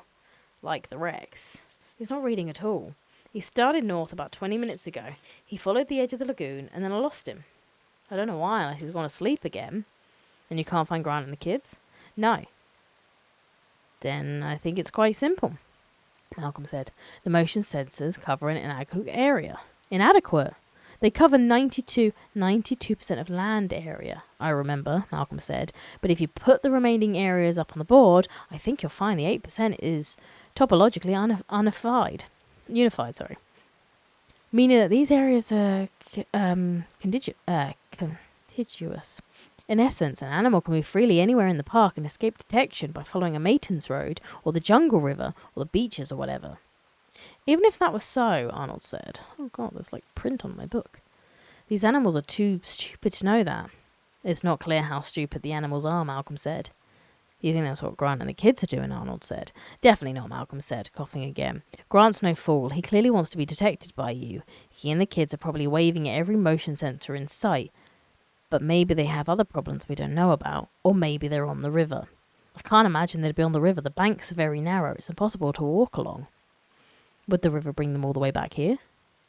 Yes, but it's not the safest way to go because it passes through the aviary. Why wasn't the aviary on the tour, Malcolm said. We've had problems setting it up. Originally, the park was intended to have a treetop lodge built high above the ground where visitors could observe the pterodactyls at flight level. We've got 4 dactyls in the aviary right now, actually. They're pterodactyls, which are big fish-eating dactyls. What about them? Well, while we finish the lodge, we put the dactyls in the aviary to acclimatise them. But there was a big mistake. Turns out our fish hunters are territorial. Territorial? Fiercely territorial. They fight among themselves for territory and attack any other animal that comes into the area they've marked out. Attack. It's impressive. The dactyls glide to the top of the aviary, fold up their wings and dive. A 30-pound animal will strike a man to the ground like a ton of bricks. They were knocking out the workmen unconscious, cutting them up pretty badly. That doesn't injure the dactyls. Not so far. So if those kids are in the aviary, they're not. At least, I hope they're not. Is that the lodge? Lex said. What a dump. Beneath the aviary dome, Terratop's lodge was built high above the ground, on big wooden pylons, in the middle of a stand of fir trees. But the building was unfinished and unpainted, and the windows were boarded up. The trees in the lodge were splattered with broad white streaks. I guess they didn't finish it for some reason, Grant said, hiding his disappointment. He glanced back at his watch. Come on, let's get back to the boat. The sun came out as they walked along, making the morning more cheerful. Grant looked to the lattice work, shadows on the ground from the dome above. He noticed that the ground and the foliage were spattered with broad streaks of the same white chalky substance that had been on the building. There was a distinctive sour odour in the morning air. Stinks here, Lex said. What's all the white stuff? Looks like reptile droppings, probably from the birds. How come they didn't finish the lodge? I don't know. They entered a clearing of low grass dotted with wild flowers. They heard a long, low whistle and then an answering whistle from across the forest. What's that? I don't know. Then Grant saw a dark shadow of a cloud on the grassy field ahead. The shadow was moving fast. In moments it swept over them. He looked up and saw an enormous dark shape gliding above them, blotting out the sun. Yow, Lex said. Is it a pterodactyl? Yes, Tim said. Grant didn't answer. He was entranced by the sight of a huge flying creature. In the sky above, the pterodactyl gave a low whistle and wheeled gracefully, turning back toward them. How come they're not on the tour? Tim said. Grant was wondering the same thing. The flying dinosaurs were beautiful, so graceful as they moved through the air. As Grant watched, he saw a second pterodactyl appear in the sky, and a third and a fourth. Maybe because they didn't finish the lodge? Blake said. Grant was thinking these weren't ordinary pterodactyls. They were too large. They must be pterodactyls, big flying reptiles from the early Cretaceous. When they were high, these looked like small airplanes. When they came lower, he could see the animal had a 15-foot wingspans, furry bodies, and head like crocodiles. They ate fish, he remembered, South America and Mexico. Can they hurt us? I don't think so. They eat fish. One of the dactyls spiraled down, a flashing dark shadow that whooshed past them with a rush of warm air and a lingering, sour odour. Wow, Lex said, that's really big. Are you sure they can't hurt us? Pretty sure. A second dactyl swooped down, moving faster than fast. It came from behind, streaked over the heads. Grant had a glimpse at its toothy beak and the furry body. It looked like a huge bat, he thought. But Grant was impressed with the frail appearance of these animals. Their huge wingspans, the delicate pink membranes stretched across them, so thin they were translucent. Everything reinforced the delicacy of these dactyls. Ow! Grant said. He bit me. He what? Grant said. He bit me. He bit me. When she took her hand away, he saw blood on her fingers.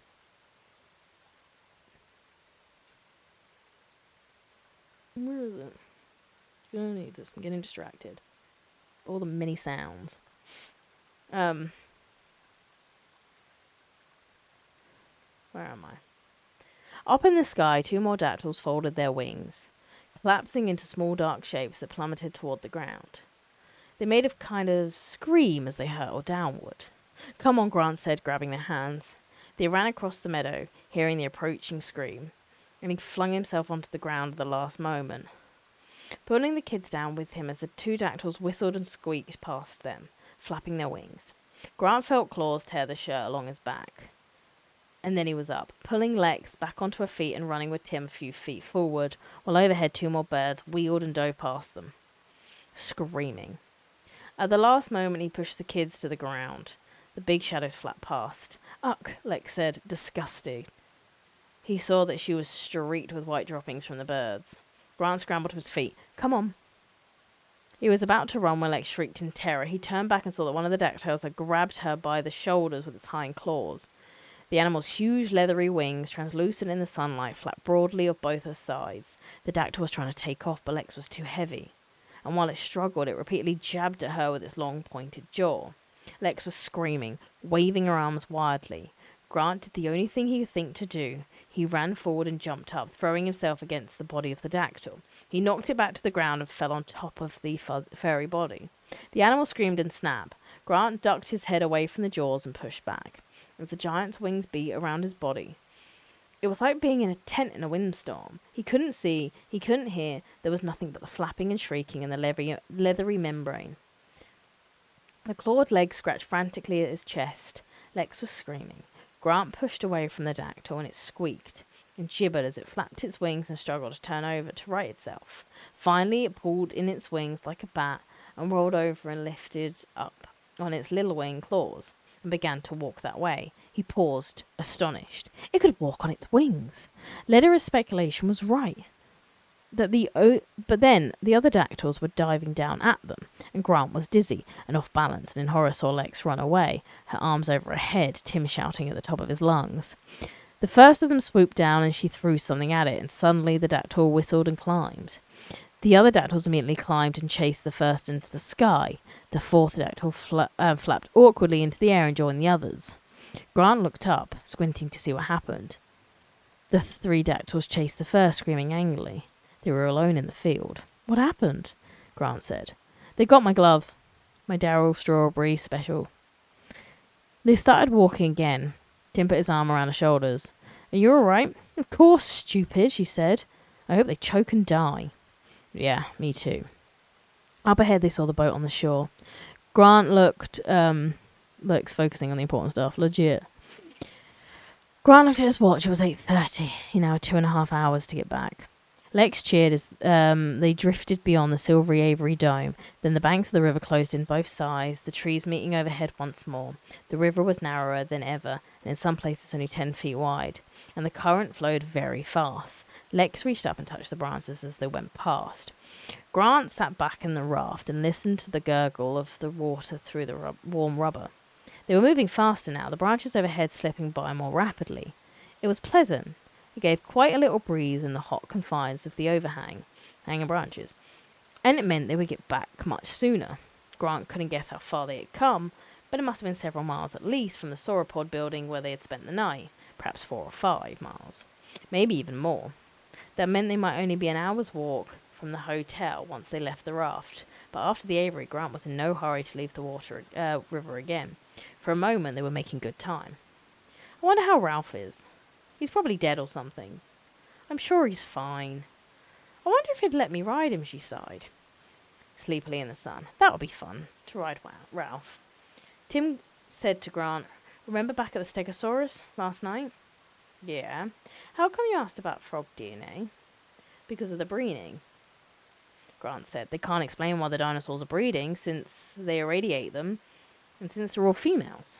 Right, well, irradiation is notoriously unreliable and probably doesn't work. I think that eventually be shown here.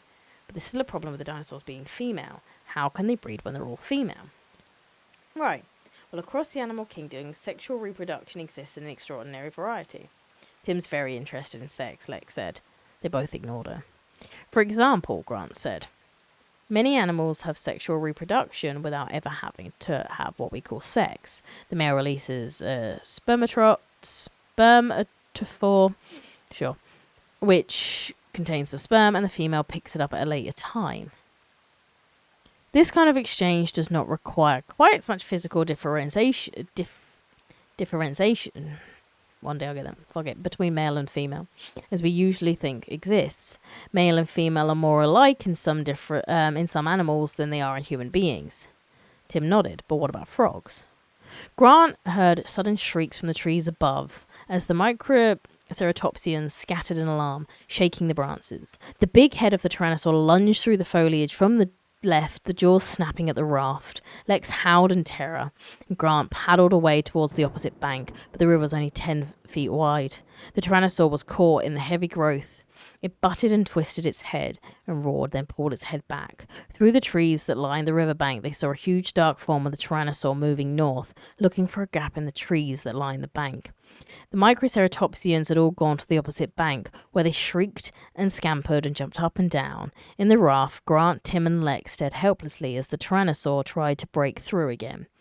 But the trees were too dense. Along the banks of the river, the tyrannosaur again moved downstream, ahead of the boat, and tried again, shaking the branches furiously. But again it failed. Then it moved off, heading farther downstream. I hate him, Lex said. Grant sat back in the boat, badly shaken. If the tyrannosaur had broken through, there was nothing he could have done to save them. The river was too narrow, and it was hardly wider than the raft. It was like being in a tunnel. The rubber gunwales often scraped on the mud as the boat was pulled along by the swift current. He glanced at his watch. Almost 9. The raft continued downstream. Hey, listen, Lex said. He heard snarling.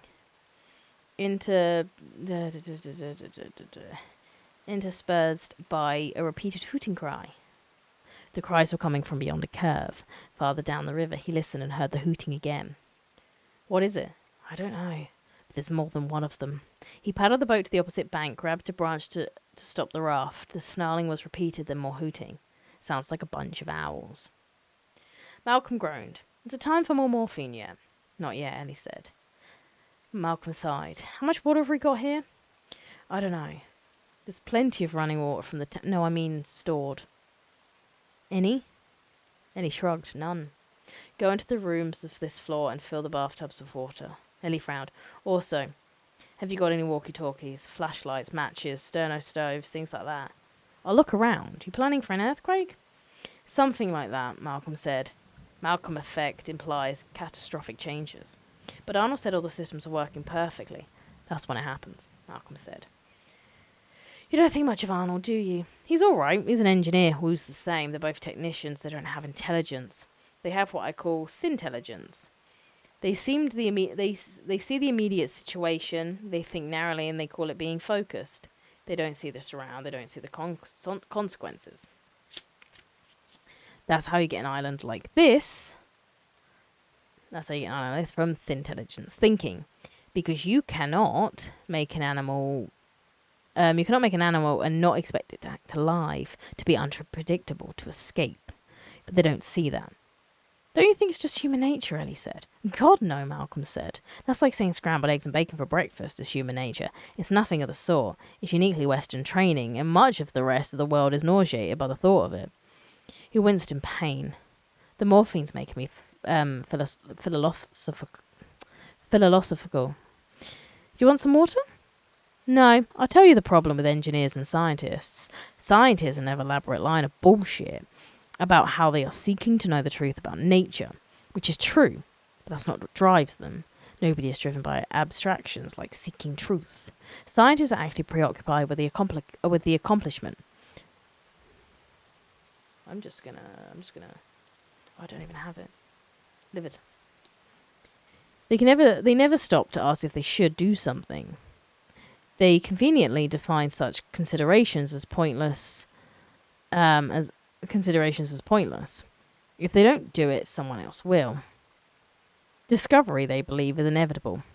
So they just try to do it first. That's the game in science. Even pure scientific discovery is an aggression, penetrative act. It takes big equipment and literally changes the world afterwards. Particle accelerators scar the land and leave the radioactive byproducts. Astronauts leave trash on the moon. There was always some proof that scientists were there making their discoveries. Discovery is always a rape of the natural world. Always. The scientists want it that way. They have to stick the instruments in. They have to leave their mark. They can't just watch. They can't just appreciate. They can't just fit into the natural order. They have to make something unnatural happen. That is the scientist's job. And now we have the whole society trying to be scientific. He sighed and sank back.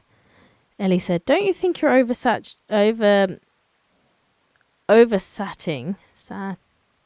Yeah, sure. Overstatting, sorry. What does one of your excavations look like a year later? Pretty bad. You don't replenish, you don't restore the land after you dig? No. Why not? She shrugged.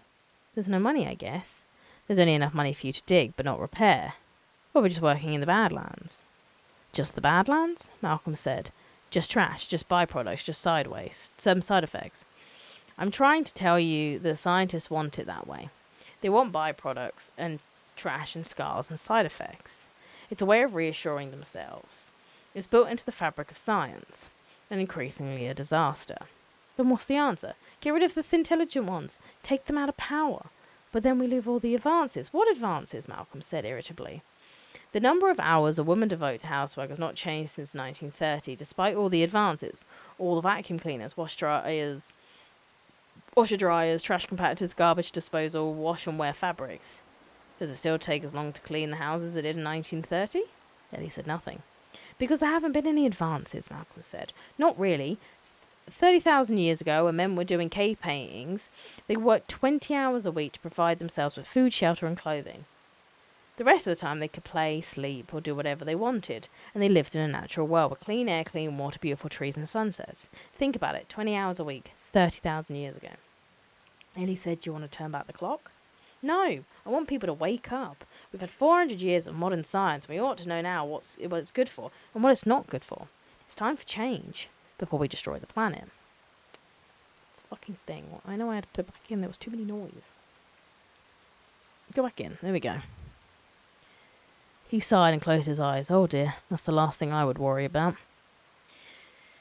In the dark tunnel of the jungle river, Grant went hand over hand, holding branches and moving the raft cautiously forward. He still heard the sounds, and finally he saw the dinosaurs. Aren't those the ones that are poison? Yes. Dilophosaurus. Standing on the riverbank were two Dilophosauruses. The 10-foot tall bodies were spotted yellow and black. Underneath their bellies were bright green like lizards. Twin red curving crests ran along the top of the head from the eyes to the nose, making a V shape above the head. The bird-like quality was reinforced by the way they moved, bending to drink from the river, then rising to snarl and hoot. Lex whispered, should we get out and walk? Grant shook his head no. The Dilophosaurs were smaller than the Tyrannosaur, small enough to slip through the dense foliage at the banks of the river. And they seemed quick as they snarled and hooted at each other. We can't get them past them in the boat, Lex said. They're poison. We have to. Somehow. The Dilophosaurus continued to drink and hoot. They seemed to be interacting with each other in a strangely ritualistic, repetitive way. The animal on the left would bend to drink, opening its mouth with its bare long rows of sharp teeth, and then it would hoot. The animal on the right would hoot in reply and bend down to drink in a mirror image of the first animal's movements. This sequence would be repeated, exactly the same way. Grant noticed that the animal on the right was smaller. The smaller spots on its back and its crest was a dull red. Well, I'll be damned, he said. It's a mating ritual. Can we get past them, Tim said. Not the way they are now. They're right by the edge of the water. Grant knew animals often preferred such mating rituals for hours at a time. They went without food. They paid attention to nothing else. He glanced at his watch. 9:20. What do we do? Tim said. Grant sighed. I have no idea. He sat down in the raft, and the Dilophosauruses began to honk and roar repeatedly in agitation. He looked up, and the animals were facing away from the river. What is it? Grant smiled. I think we're finally getting some help. I want you kids to lie flat on the rubber. We'll go past as fast as we can. But just remember, whatever happens, don't say anything and don't move, okay? The raft began to drift downstream. Toward the hooting Dilophosauruses, it gained speed. Legs lay at Grant's feet, staring at him with frightened eyes. They were coming closer to the Dilophosaurs, which was still turned away from the river, but he pulled out the air pistol and checked the chamber. The raft continued on, and they smelled a peculiar odour, sweet and nauseating at the same time. It smelled like dried vomit. The hooting of the Dilophosaurs was louder. The raft came around the final bend, and Grant caught his breath. The Dilophosaurs were just a few feet away, honking at the trees beyond the river. Grant had suspected they were honking at the Tyrannosaur. The Tyrannosaur was trying to break through the foliage, and the Dilos hooted and stomped their feet in the mud. The raft drifted past them. The smell was nauseating. The Tyrannosaur roared because it probably saw the raft. But in another moment, a thump. The raft stopped moving. They were aground against the riverbank, just a few feet downstream from the Dilophosaurs. Oh, God. Oh, great, Lex whispered. There was a low, scraping sound of the raft against the mud. Then the raft was moving again. They were going down the river. The Tyrannosaur roared a final time and moved off. One Dilophosaur looked surprised and then hooted. The other Dilophosaur hooted in reply. The raft went down a river. Okay, I might stop there because the next one is still like another 60 page. Another 30 pages. And we're at a new chapter. So I'm going to stop there. Where the fuck's Donald? There you are.